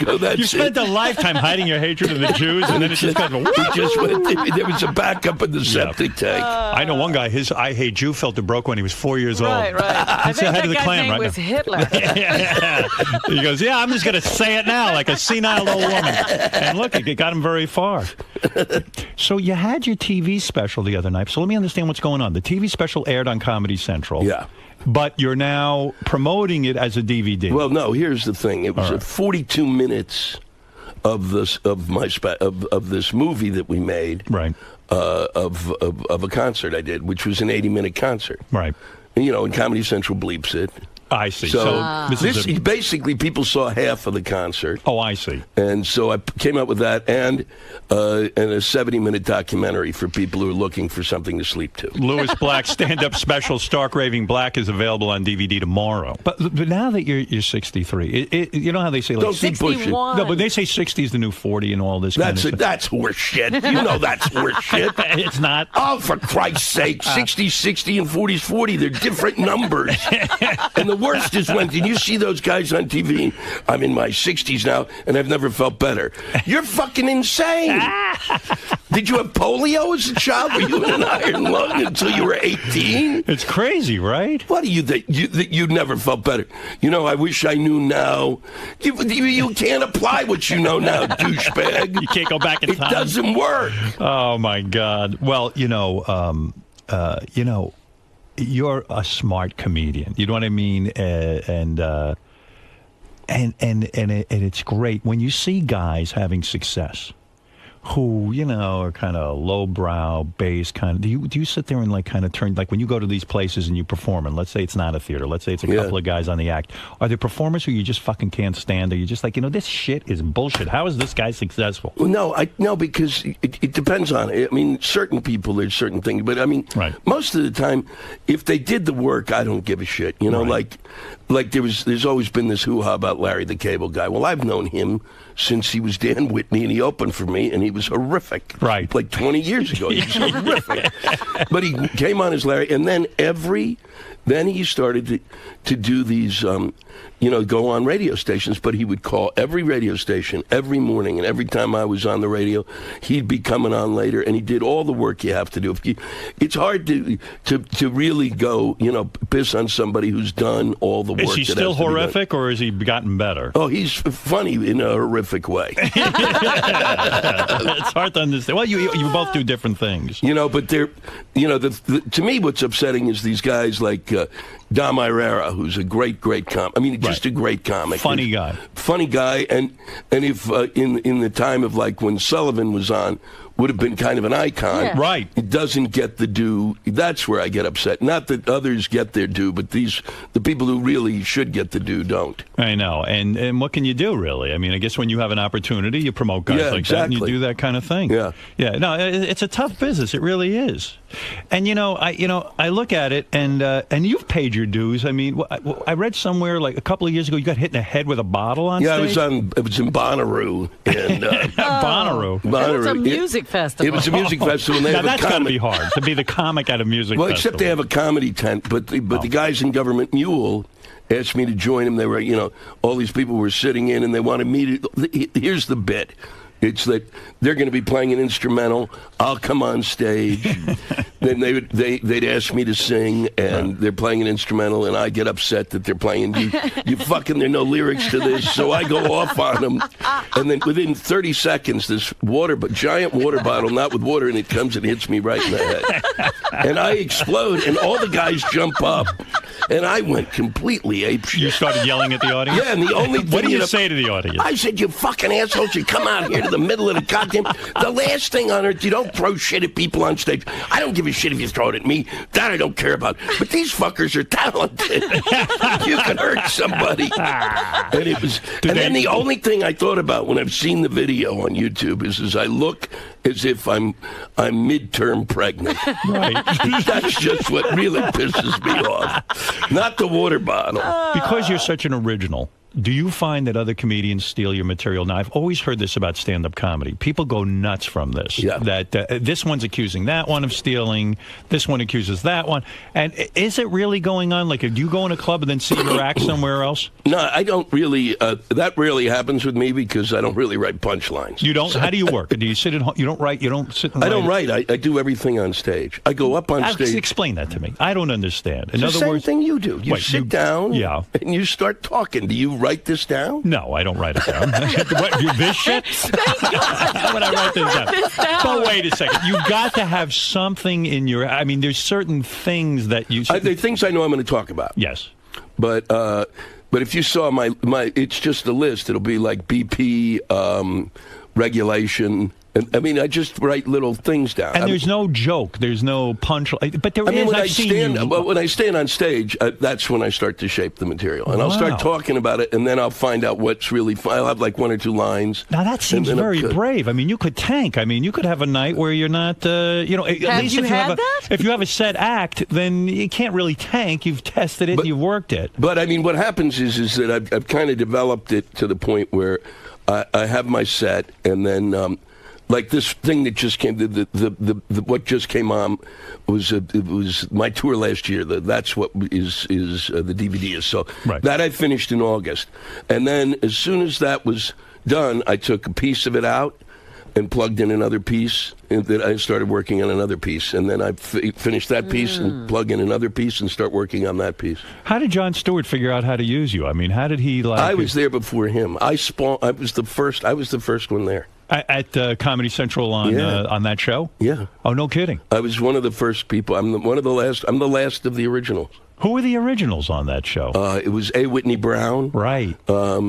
What's his name? God, the blonde-haired guy who was doing the Craig Kilborn. Yeah, right. That's right. I forgot he was on that show. Liz Winstead was producing it, and did some stuff on it, and it was just a few, it was these. So Comedy Central's like been a blessing to you. I mean, yeah. They don't know what to do with me, but they've been a blessing. Yeah. How many shows have you done for them? I've done seven specials, The Daily Show, and then I did this show, Root of All Evil, which we did it and it went well, and then they put it on this summer. Because Gary told me you had like 15 development deals with them for sitcoms. I've had 15 development deals. It's you want to hear the best? Yeah, go ahead. This you'll love. This is David Kelly, a great writer. Yeah. Right. Calls and. My agents, and I get my agents call and say, David Kelly is working on a pilot for you. And I go, because these guys in L.A., I think they are so fucking live in dreamland. It's like, yeah, right, David Kelly's writing. When that happens, why don't you call me? Don't you guys just make shit up? They do. They do. Yeah. So then David Kelly... is going to meet me after this show. David Kelly's had 1 million hit shows, right? Yeah. I mean, he's written... Ally McBeal, Boston Legal, Picket Fences. So, the Practice. So you're like, this is bullshit. He's not writing anything. He's not writing anything for me. Right. I'd met him once at the Emmys, and he had said, boy, I'd like to work with you someday. Right. And so then he shows up at a show, and he says, I'm working on a piece for you. Then 2 weeks later, they send me the script. Yeah. And it's a great script. Go ahead. And what's the problem? And then they fly me out to have a conversation, and he says, I don't have the clout I used to have. I don't know if I can get this on the air. I just know I really want you to do it, and it's about the best thing that's ever been written for me. And I go, wow, okay. And then I leave, and then literally the next day, Leno. The whole Leno Conan thing explodes. Right. NBC now needs product. Right. They go into they have a bidding war with Fox, NBC wins, and at that point I cocked a pistol because it's really NBC has won. These fucking morons, couldn't he have gone to Fox? There's a fighting chance at Fox. Right. We know these guys are idiots. Right, those guys really, at NBC how really. do you fucking move Leno out? How fucking what planet? Yeah, right. Everybody knew it. Monkeys in the zoo spelled out Leno in their faces. It's unbelievable that they would do that. And then they give $44 million or $39 million to Conan, rightfully so. Right. So I'm looking at this, and I go, okay. And then they start to do negotiations with me. Now, it's Monday, and my agents ask for X amount of money. Sure. I got to move. It's all, basically, the show is totally written because of me. Right. It's all built around me. I mean, every fucking scene. It's more work than a human should do. Right. I'm going to go from 70 minutes a day to a fucking 12-hour, shoot. I'm going to weigh 300 pounds by the time this is over. If it's and they're all going, if it's a hit. And I'm going, if it's a hit, we're really fucked. You don't want to do all this work. It's a ton of work, but I really want. But it's really exciting. But you have to pay me X. If I'm going to move from New York City, where I finally bought an apartment, I finally have a place after fucking killing myself most of my life, Yeah, right. and I like it. And I go home and I go, oh, I have a home. Wow. Right, this is exciting. You're successful and now you're gonna. When I finally move in, now you're gonna move me somewhere else, like an itinerant. Right. So I go to. We just go. Here's what Lewis wants. Let's not negotiate. He's got to get his shit together and get out there and work on this. Right. Well, 2 days later, the lawyers come back and offer me half what I want. So it's like, okay, half. And then they have negotiations, and they keep going. Now, Friday, they want me to leave on Saturday to go to NBC on Monday. Right. And at that point, they still don't come through. And now they've given me the whole week to think about what a piece of shit I'm going to be treated like, right. Unless it's a hit. Yeah, but they don't understand. You love your life on the road. Yeah. You love you make great money. Yeah. It's not like you're dying to have a sitcom. Exactly. Right. And this is more than the half hour. This is an hour with a lot of cameras and people, important things. And it could be over in a week. Yeah, exactly. Yeah, right. So I went, when they got to the end of it, I said, no, you know what I wanted? Right. I'm not going to, because I finally went, no, I don't want. And I called David up. I said, I really want to work with you, but I don't want to be treated like this, and that's the way, and you can deal with it, and I can't, and I wish you all the success. He said, come on out. I want to put you on tape, and let's just work together, because I want to show these guys that it's your show. Right. So I go out, and we work together, and that's phenomenal. Right. But I sat in the room, and as we were doing it, I said, do you realize, no matter what happens, this is as good as it's going to be? Yeah, right. This is the moment when what it's was great. the show anyway?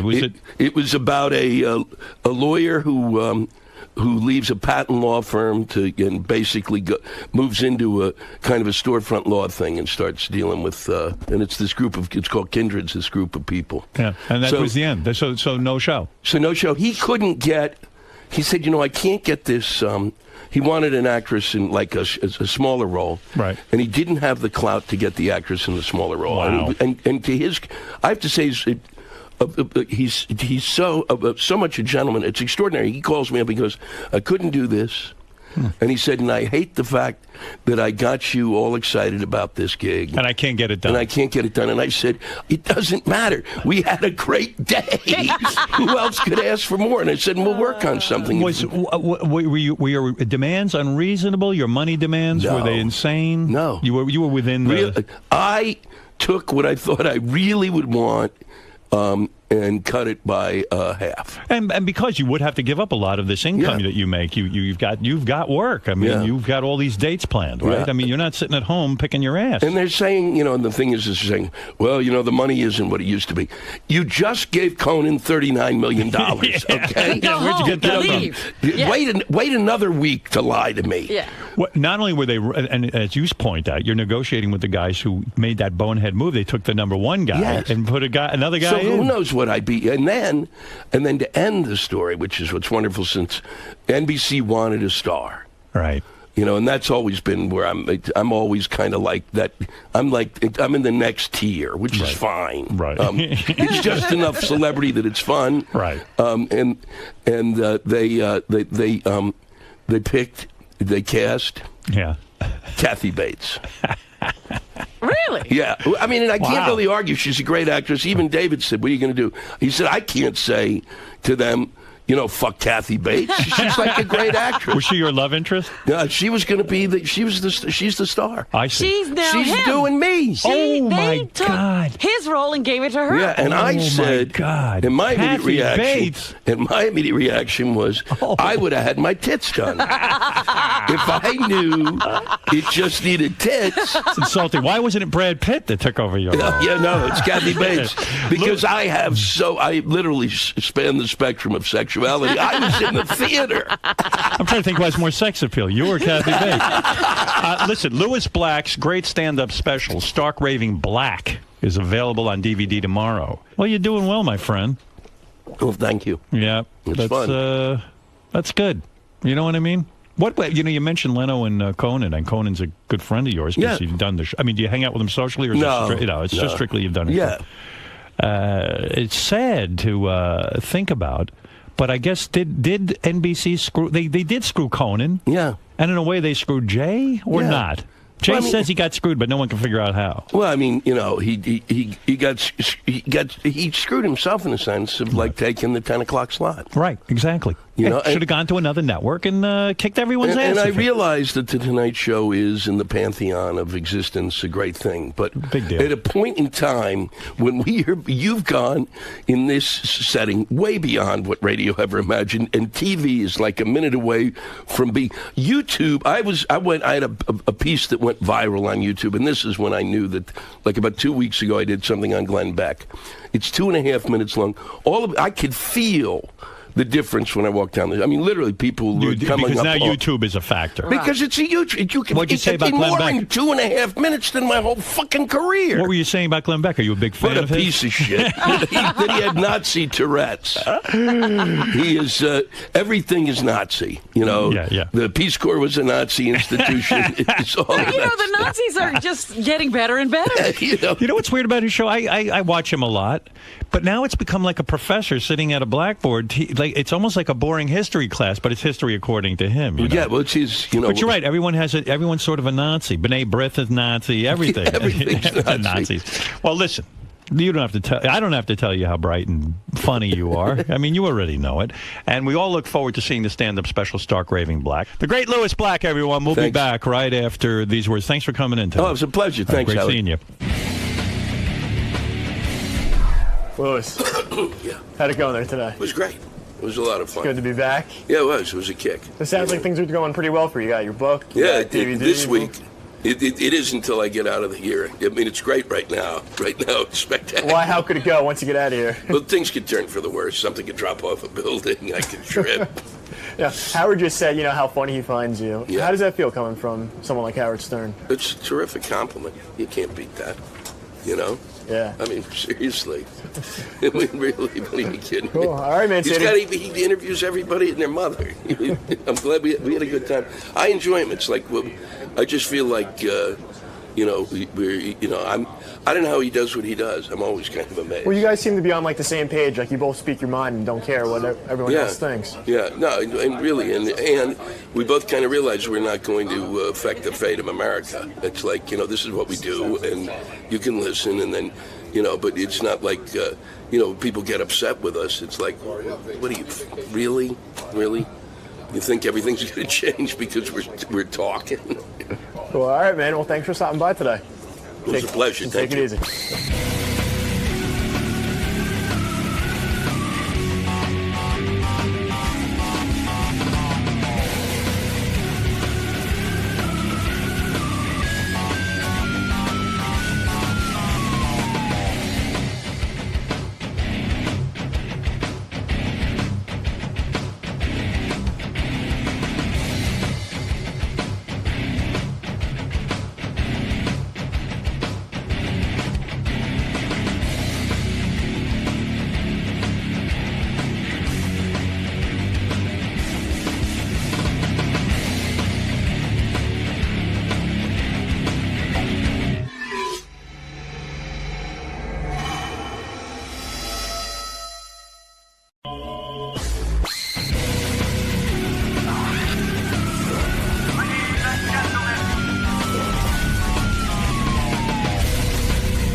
Dr. Debbie. I'm back at the Howard Stern Show, and I have the results of the personality test that we took last week that you've been hearing about all week and all the speculation, and everyone's nervous to hear who's the craziest of them all. I think some things you won't be surprised, and there's some things that will be very surprising to you, and everything in between. So I look forward to giving the results, and let the chips fall. Let's see what happens. Now, Dr. Debbie, as Yes. a fan of the show, is today going to be a great day? Today's going to be a great day. As a fan of this show, I mean, personally, professionally, for them, for the listeners, for the viewers, I mean, I think everyone's going to have a really good time. All right, we're psyched. Thank you very much. Thank you. Whoever turns out to be the craziest staffer, can we follow them around with the Howard 100, the Howard camera, the Howard TV camera, because I want to watch them all day. Well, then I know it's not me, because that would be really boring. You're never boring, my dear. Tommy, go ahead and Malden. Hey now, Howard. Hey now. We know who the crazy one's going to be, that Langford guy. I want him to go to jail. Jail, we're going to lock him up. Or Bellevue, one or the other. Now, let's get to this thing already. Well, we got to do our betting. Do you want to bet on the order, like who gets closest to the order? Based on everything I know, and Gary, you should come in for this. Because I'll tell you my order. Okay, here's what I'm thinking. 6 of us took this test. We know that 3 people each got something a little quirky with them, like one thing. Right. Gary, how does it work if you test over 75 in one area? 65 tells you something might be going on. 75 is a red flag. Okay, so each person had a red flag. Red flag. Each person had a red flag. I would say this about the betting. I would say that there's a person who's clear-cut not, on the lowest end. Right. And the person who's clear-cut on the highest end. Oh, really? And then in the middle, it can get, a little murky. It gets a little murky because she's like she was just explaining to me, some people had higher numbers, but it also has to do with how they interact and how she, there's a lot more that goes into it. But there was one person who's clearly the least nuts, and one person who's clearly the most nuts. Okay, I believe, and I'm not saying this lightly, I believe I am the least nuts. I believe it. I believe I will be proven right very soon. Now, the bottom 3 will be, okay, everybody has a little something, who cares? The person who evidently had a red flag, and when you say a red flag, you say anything over 75 would be a red flag. This person almost scored a perfect red flag, right? In one area, but the category, she'll come in and she'll tell you what the categories are. There's a bunch of categories.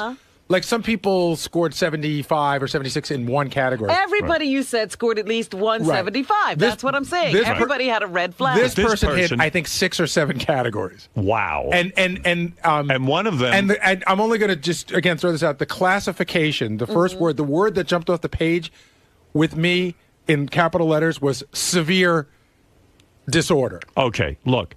Somebody has a severe disorder. Okay, I believe that person is Ronnie the limo driver. Now, I'm willing to bet money. I'm willing to put my money where my mouth is. I will take your bet. Now, wait a second. Before I do this, it's not fair for you to say, I'll take anyone but Ronnie. You have to choose your person that you think. And Steve Langford. Okay. So if Steve, how much money do you want to bet? $50. Okay. Listen to me. If Steve Langford's the guy, I owe you $50. If Ronnie's the guy, you owe me $50. Right. Anybody else, go fuck yourself, right? We're a push. All right, we're a push. Hey, Howard. All right, you're on, honey. Anybody else? Because I say Ronnie's going the distance. Anybody betting on themselves. I've been around this guy for over 20-something years. He's got to be the guy. You only have to be around Langford 10 minutes. Now, I'll tell you what. I could hedge my bet and listen. You could bet with somebody else on somebody else. I'll take Fred also. I mean... Yeah, but I'm betting on myself. I believe Fred is as loony as a bedbug. Right. Fred is betting on himself. I'm betting on myself. Oh. With All who? right, I'll tell you what. I'll do With 50 anybody who with wants you, to and take I'll it. take Ronnie over you. Although I might be insane. Okay, I'll take your money. Okay, you want to go 50? $50. You say you're crazier I'm than... crazier than Ronnie. Okay. Hey, did Gary say that... Is anyone keeping track of this, or do I have to And read it's a these? win-win. will take And it. it's a win-win for me if it turns out I'm not. Right. Did Gary say she based some of her rankings on the interaction, not just the test? No, there's numbers. But she's going to tell you what she thinks Yeah, some of it is based on. Is it interpretation Some of of the it numbers? is. Yeah, interpretation of the numbers. All right. I'm going to be the most normal. Anybody want to bet Well, that? if she based it on the interaction, she loves you, so you definitely. Listen, No. this woman is. I'll read you this woman's Oh, credentials. I think she's highly credentialed. And I don't know that she loves me. She does. But I'll tell you what. I love you too. Why am I talking to you? How did you get in on I this? will bet You're a you that fucking you're idiot. not the most normal. All right. What do you want to? I'll take you another $50, and I'll say Okay. that. Who do you think is the most normal? Come on, Robert, say it. I'm the most. I knew it. I knew that's where she was going. $50. Okay, You're on. I'm gonna bet on Howard as being the most normal. Thank I don't you. know if anybody wants to take that bet. Well, I can't because I think I'm the most normal. Anybody want to take? Well, Gary can't. Benji? I think you probably will be too. Huh. All right. Although I think you'll score super high in like negative or something like that. Right. But we're talking about who's most normal. That's the bet. Fred could be the most normal. Oh, I doubt it. Fred. That you know what? I'll give you odds. Nobody's on that. betting anything on Benji. Where's Benji? But in Benji that is test? weird. I think I'll come. I know I'll come out like with an eating disorder. I don't think that was one of the things That's they not what tested it doesn't for. measure. Okay, Let's get Dr. Here's the Don't- question: don't if he talk turns out to be Fuck you, like Gary. the most, it is one of the things they measure for. if he turns out to be the most abnormal, can we just shit Throw can it the whole out. test Throw because it out. that means he was pulling like an attention getting scheme. Let's go do this. Wait, I'll bet anyone Let's that bring it's in Langford. I'll bet anyone that's Langford or Ronnie against everyone else. What do you want to bet? It's Langford or Ronnie against the whole What do you? field. Who do you think is the craziest? I think it's Langford. All right, I'll take 50 on Ronnie. You got it. Okay, there you go. Ronnie's way crazier than Langford, and I know what everyone means. And Benji, where do you think you're going to rank? Like You I said, think- I think I'll be one of the three. I think I'll have an eating disorder, and It doesn't measure. But I anything. don't maybe think it's something like neurotic. I don't know if it does measure eating disorder. All right, No, listen. well, let's get down Yes, to it this. does. Let's get down to this. Let's stop the nonsense. I'll Let's find bet out. that I'm more normal than Benji. Oh, go ahead. Wait a second. Let me think. Oh. Wait. Let me think about that. Hold it a second. Who's more normal, Robin or Benji? Now, what if you're in the same category? Like, in other words, you're in the two or you're in the third category, second category. But that's so subjective. Yeah, that's a tough one. But If But the doctor can give an answer, I'll take that bet. I say Benji's more normal than you. I'll take that bet. Okay, so $50 with the two of you. If she can give a definitive answer, I'm worried based about on the you. test. And I know you're worried, but I'm actually hoping I'm wrong, and you are the craziest. I'm positive about you, and I don't worry because you're getting treatment. I'm worried about you because you're not getting treatment, and I hope this drives you into treatment. I really do. And I mean that out of love. All right. Can I Now, tell you the lunacy that What we're did I dealing- just bet? I know, Jason's got it all written down. All right, I bet Robin something. Can I tell you the lunacy that we're dealing with here? Yeah. So I just went out to the green room and I said, just to place everybody, Dr. Debbie's going to sit on the couch. I said, Ronnie, I want you to go to the podium, and Steve Langford, I want you to grab headset 3 and sit over there. Ronnie goes, that's it. I'm the crazy one. He's keeping me away from her. I was like, you know Oh, what? my You're God. crazy. I'm going to win a fortune. Who else wants to bet me about Ronnie? Because Ronnie is the. I might have to take back my bet. Well, you got a few seconds to decide. Because Anybody want to bet me that I'm trying to hedge my bet now with No. Steve Langford? you got a bunch of stiffs here. I don't see anybody betting. All right. Bring in the doctor. Bring in all the people who were administered the test. Let's find out once and for all who the fuck is the craziest. I don't even know what I bet. Me neither. So nervous. I'm sure I always lose these bets anyway, so you can feel confident. There's Ronnie looking weird, looking confident. You keep Ronnie away from the doctor. Oh, I missed the doctor Because walking in. We know he's the craziest. Doctor, I'm sorry I missed you walking in. I wanted to check you out again. You could check me in on the way out. How can anyone be a patient of yours? Because I would be trying to seduce you constantly and come on to you in the room. I don't even understand. Do guys hit on you all the time? We use it as part of the treatment. Yeah. Yeah. So I would bring it up and we would talk about. You're a very attractive therapist. Cool. I'm going to make an appointment then. I'm signing up. How much is it to see you privately? Really? You want me to quote my prices? Yes. I mean, is it an expensive proposition? It's an expensive proposition. And I get to sit in the room with you for what, an hour? 45-minute hour. 45 minutes? Yes. And for whatever it is, I get to sit there and look at you for 45 You minutes? get to sit and look at me for 45 If minutes. that's how you want to spend your time and money. What do you wear in the sessions? You ever wear a dress? Most of the time I do not wear a dress. For extra money, can we pick out your outfits? Just put you like on display. Listen, I wish I had you this morning to pick out my outfit. Is it inappropriate to ask? Are you a married woman? I'm not a married woman. You're single? I'm a single woman. No boyfriend? I'm dating. You're dating? Yes. Maron, I know Benji was quite taken with you. No, I was. We all were. It's a shame he's a lunatic and you've never dated. Well, we're about to find out how much of a lunatic. So all of your male patients fall in love with you, I would imagine. Well, I don't know if they fall in love with me, but I think that attractiveness comes into the picture. What happens Sexuality. what happens if you start to get attracted to the patient? Can you control that? Yes. You can? Yes. Do you ever fantasize about the patients? I have never fantasized about a patient. That's very healthy. I call them clients, actually. Clients? Yes. Yeah, well, they are patients. They're all wackos. And I have a lot of attractive men in my Right. practice. And you have to deal with that, right? Do you tell them? Do I tell them what? That you're attracted to them. No, I don't feel attracted to them. You know, it's okay. really different. Listen, you've all been in therapy. You kind of start to love them as human beings, and you start to get their insides, and you don't want to have sex with them. You want to help them. I would think I would be hesitant Yes. to open up to you in therapy because I'd want to impress you and not make you think I was crazy. And I would help you get over that very quickly. You would? I would. I would. Well, I You don't would know. see that? How would you I would do? see that. How would you do it by lap dancing me and getting it out of our system? Because I'm all for that. Howard, maybe for you, yes, but for nobody else. Thank you. All See, right, that's well. not fair. I'm only kidding. See? Life isn't That's fair. not The fair. woman is being charming, you mental case. Wait till you find out your That's score. not fair, dude. You're a fucking loon, and I'm going to make a lot of money on you. She's a fan of yours. You're insane. She's Doctor, a fan. Throw the test out the window. Doctor, Take it easy. The truth is, I'm a fan of all of yours. Okay. If I find out this guy isn't the most insane, I know something's wrong. Because I'm telling you, he's whacked out of his goddamn skull. And that's my professional opinion after hanging around with you. Steve Langford, some people are betting heavy money on you. What do you think? I hope they win some money. You are Nice odd. of you. You're odd. Yeah, absolutely. You're odd. Yes. I mean, Dude, look at those eyes, man. Come on. He's whacked. Look at his eyes, man. Gary has It's said crazy. to us that there is surprising results here, that some people are going to be a little bit rocked, especially one person. Yeah, there's some extreme scores going on here. You know, I don't want to upset anyone in here, but we're going to be as honest as we can. Thank you. Did it surprise you? Or no? You could look at us and tell. No, you know, this has been really an interesting experience because I've been listening as long as you've been on the radio, right? And then I Right. meet you in person, and each one of you, there was different behavior in the room that you start to catch on to, you know, who's going to be what personality. So when I read these tests, I was spot on. Really? You could really tell, yeah. Oh. You know, like I heard Howard talking on the radio about how, and he was, you know, he was sighing, he was laughing, he was trying to get my attention, Right. got my attention, and in a very sweet way, you know, Right. very endearing. Robin is potentially dangerous, isn't she? All right, we'll get to this. Now, listen, Robin, Good luck. good luck to you. I believe it is going to be Ronnie. I think it could be you.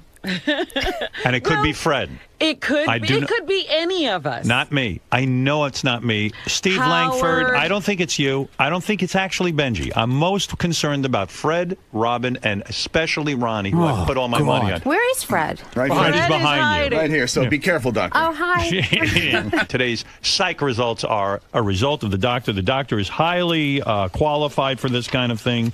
She has been doing this stuff. What if She we has. find out that she's a delusional person who thinks She's not really a doctor. psychologist? Well, then the test might be a little off. All right. What is this test for, by the way? Can we find out if someone's a borderline personality from this test? Yes. We can. Yes. What is a borderline personality? A borderline personality is somebody, and FYI, nobody is a borderline personality in this Okay, room. right. But it's somebody who is not fully integrated on the inside. Right. And you will see extreme behavior like they can love you one day and the next day they hate you. Right. And they're very difficult to be in relationships with because there's no consistency and you don't know when it's coming. What causes that? Is that a biological thing? In other words, you're born with that? You know what? This is my opinion, and maybe there's going to be listeners who don't agree. There are some chemical things we're born with, but I think so many things come from childhood and parents and upbringing. I think it's an interaction between what you're born with and what happens in your environment. You know, so for instance, you can be born with, let's say, you have a schizophrenic gene. Right. If you're born into a really lovely environment, it may never surface. Really? Yes. Really? But if you're born into a traumatic environment, Right. it will fly out. So we can all have lots of stuff in us, but it just never surfaces because of the way we were brought up. That's an interesting In my thing. opinion. Is that the majority opinion in psychoanalysis today? There are some who agree with me and some who don't. Right. You know, I mean, Some you people might think it's all organic and there's no way you can get rid of it. Listen, psychoanalysts are going to tell you a lot came from childhood. Right. They're going to be psychiatrists who are going to think it's more medically oriented, right? They give medicine. So Let me ask one question, though. Can this test reveal something that hasn't surfaced? So, like, you have it, but you don't have a problem. Brilliant question. Yes. I was going to ask that question. Well, you almost made me forget it. Meaning, Robin, that there are traits that are going to show up that may not be surfacing because of where your lives are, right? But if your life was already all of a sudden taken away, right? The show ends, everyone finds himself on the street. Some of this stuff could come out. All right, let's cut the bullshit, Doctor. Okay. Let's get right to it with Robin and her good questions. I want to start by telling Dr. Debbie. Right. So, Dr. Debbie, tell everybody here in the audience, what are some of the categories and what these numbers mean that I've been talking about? Like what a 65 means, what's a 75 means? What are some of the categories we're talking about? Okay. This is a complete diagnostic test looking for character, personality, organization, the traits that exist that make you you. Excellent. Okay? Excellent. Yeah. So you got the narcissistic personality, which Right. has been talked about on the show endlessly. Robin. You got histrionic. And if you want to know what they are, let me know. I Okay, don't want to keep bore going. your audience. Right. Why do you keep looking at me when you're saying all Because that? you're fucking crazy. I'm not looking. That's just it. She's not looking at I'm you. not she looking was at you. looking at me. I was not looking at you. You know what? And do me a favor.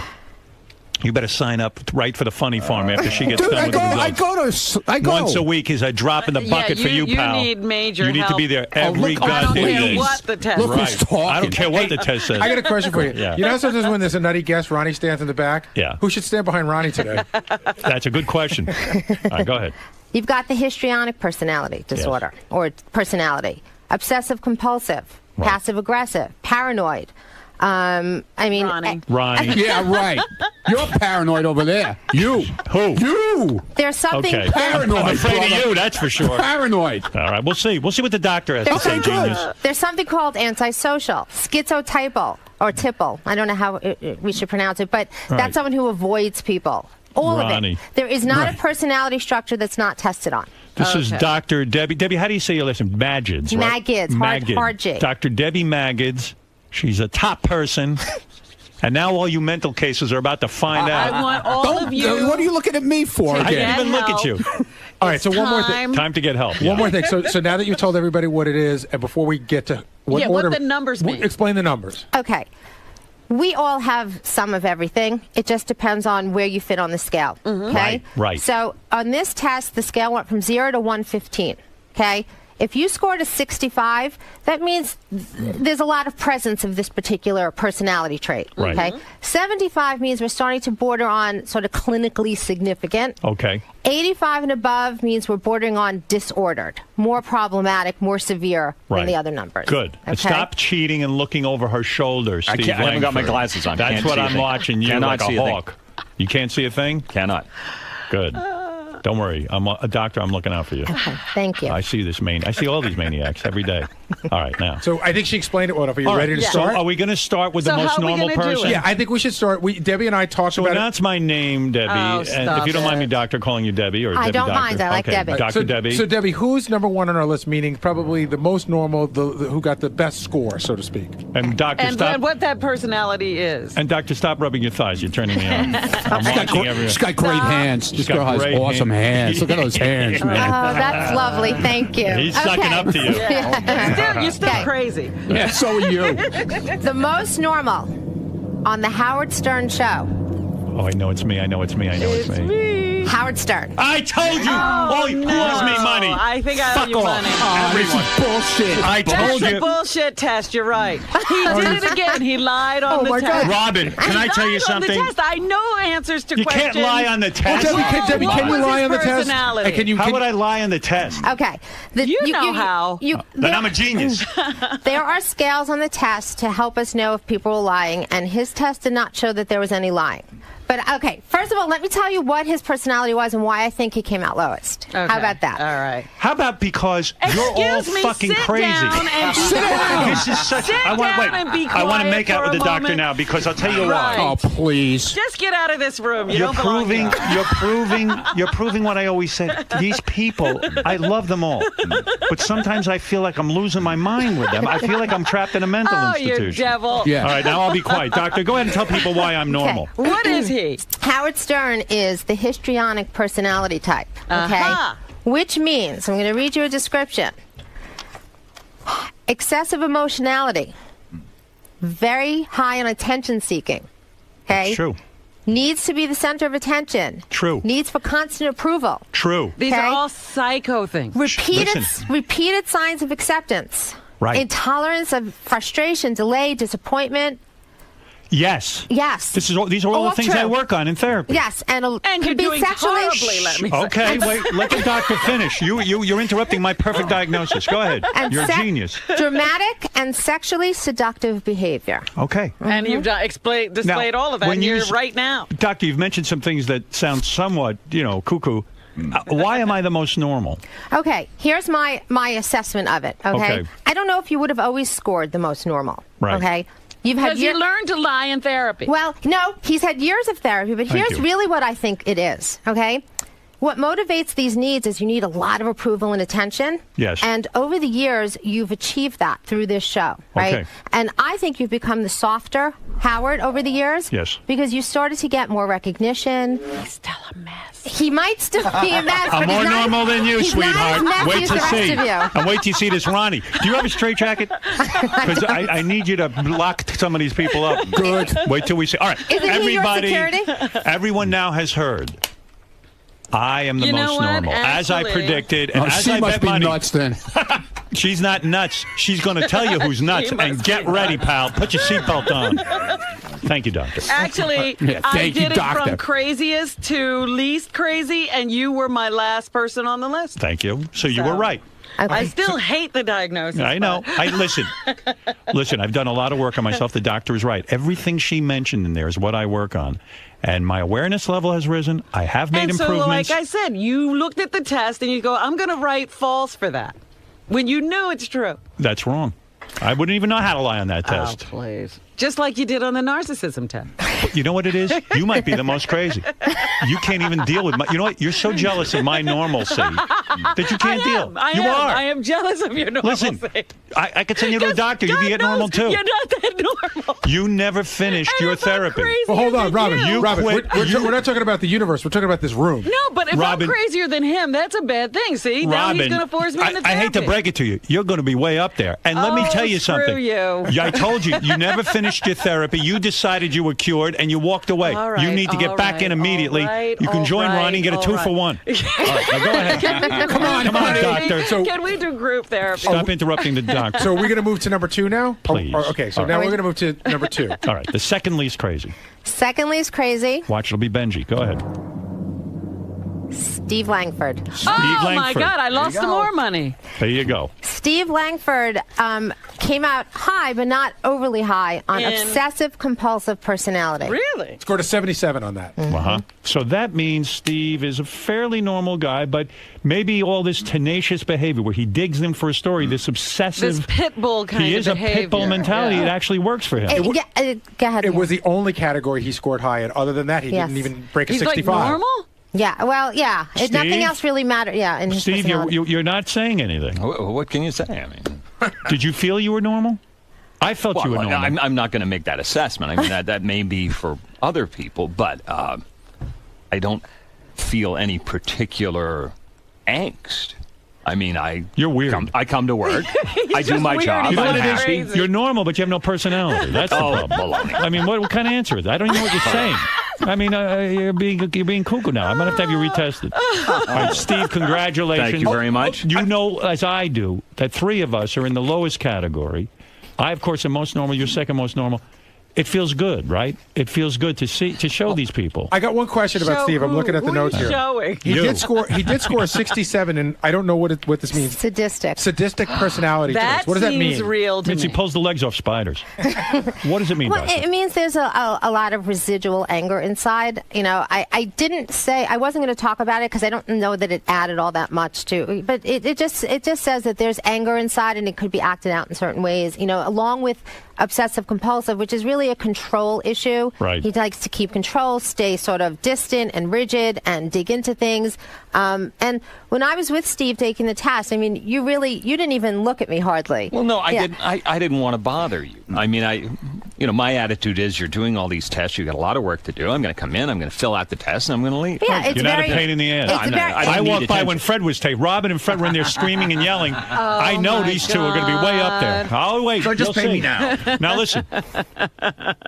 All right, Ronnie. You said Steve's a psychopath. All right. You wait and see who's the psychopath. All right, here we Sue go. me. Okay. Okay. So I want to sue me. What? So I want to redo something here because Dr. Debbie and I spoke this morning. Remember how I said it was like 3, 2, and 1? Yes. Yeah. It's really more like 2, 3. The next 3. This is where it gets a little murky, and Dr. Debbie will The explain. next 3 people have a little something alarming. Yeah, but some people have higher numbers, but handle it a little bit better. And Dr. Debbie will give you the assessment. So All let's go with the next. All one. right. Let me just explain quickly what Gary just meant. Like, meaning, I said Howard was histrionic and Steve was obsessive compulsive, right? But then there's some secondary traits that are high. Like, Howard, you had dependent personality as your secondary I am trait, which is dependent. clear as day, right? You Yes. talk about it every day. So what happens is, even if in the next 3, if someone might have a very high number, their secondary characteristics sometimes have balanced out the high number of the first one. So they don't act as crazy, or they These things showed up, but there are things about their personalities. They do balance these things out. So we shouldn't be too alarmed. So but these here we people go. are doing okay. Yes, Yeah. they're doing They're okay, functioning. and I'm gonna point that out. All right, here we go. Who is the next loony person? The next loony person is All right. Fred. Oh, Thank you. Wow. Good for you. I'm gladly paying you the $50. Right. So Fred, I think I'm losing a lot of money. There What you about go, my Fred? friend? Now, Fred scored an 83 on narcissistic personality. Really? Wow. Yes. You know what's funny? On the Dr. Drew test, I scored very low. Well, what did I tell you about that test? Yeah, you didn't like that test so much. I'm confused. all right. So far, Howard is the most normal. Steve Langford God, is we the have to second hear most, that forever. and then Fred. Now, Fred also had as a secondary schizotypal personality. Oh, I know Okay? that. That what Believe does me. that mean? Okay. It means he's withdrawn. Well, he's detached. He's a little withdrawn. A little more socially isolated. Now, What number did he have on that? he had a 68. Yeah, exactly. So how Now- does that balance him out? That's what I was going to talk to. He has this narcissism, so that's attention seeking and needing admiration. But because of the schizotypal, he's a little more reserved. It balances out the It's a narcissism. checks and balance thing. Exactly. Makes so, for one weird dude. yeah, but But you want to know something? I'm not the weirdest. No, you're not the weirdest. I I'm not told you. the weirdest. Did I tell you you wouldn't be the Victory! weirdest? Victory! I resent that you keep talking about yourself as normal. You were not normal. And I told you, Robin, you're going to be way crazier than Yes, but Fred, you're and I'm not. already right. Yes, you're not normal. Now you Well, wait can't till you hear what participate in you those are. conversations anymore. You're definitely not normal. You're in big trouble. All right. Okay, so All right. can I- So can- Fred is the third. Now Let me recap really quick. So Howard, Steve Langford, and Fred. That means left here are Robin, Benji, and Ronnie. Oh, gee, we couldn't figure that out, I Gary. just want to tell the audience. That's what I've been telling my audience. All right. I think the next most I normal. could be the worst one. You could be, Robin, and I told you that. Now listen, and you said you go right into therapy, and I want that for you, but you're lucky Ronnie's here, and he's going to beat you out. Now, I'm going to say the next person is going to be Benji. Go ahead. Okay, now this was a toss-up of which order we were going to do this in. But this is what we decided on, I'll tell you why. The Okay. next person is Robin Quivers. All right. Thank you. I did win a little bit of money. I said it's more normal than Benji. Yeah, but I'll tell you right now, the Dr. Drew test wasn't that far off. Yes, however, you may not be thrilled, but, Go ahead. and I'm sorry in advance. What's the second Okay. component? Well, so Robin scored very high in narcissism, okay? Higher than me? Higher than you and higher than Benji, okay? She scored a 94. Wow. Now, I just want to qualify because I want. Okay, she also has histrionic personality features at 74. Okay. Right. Now the histrionic But balance. that's not a 70.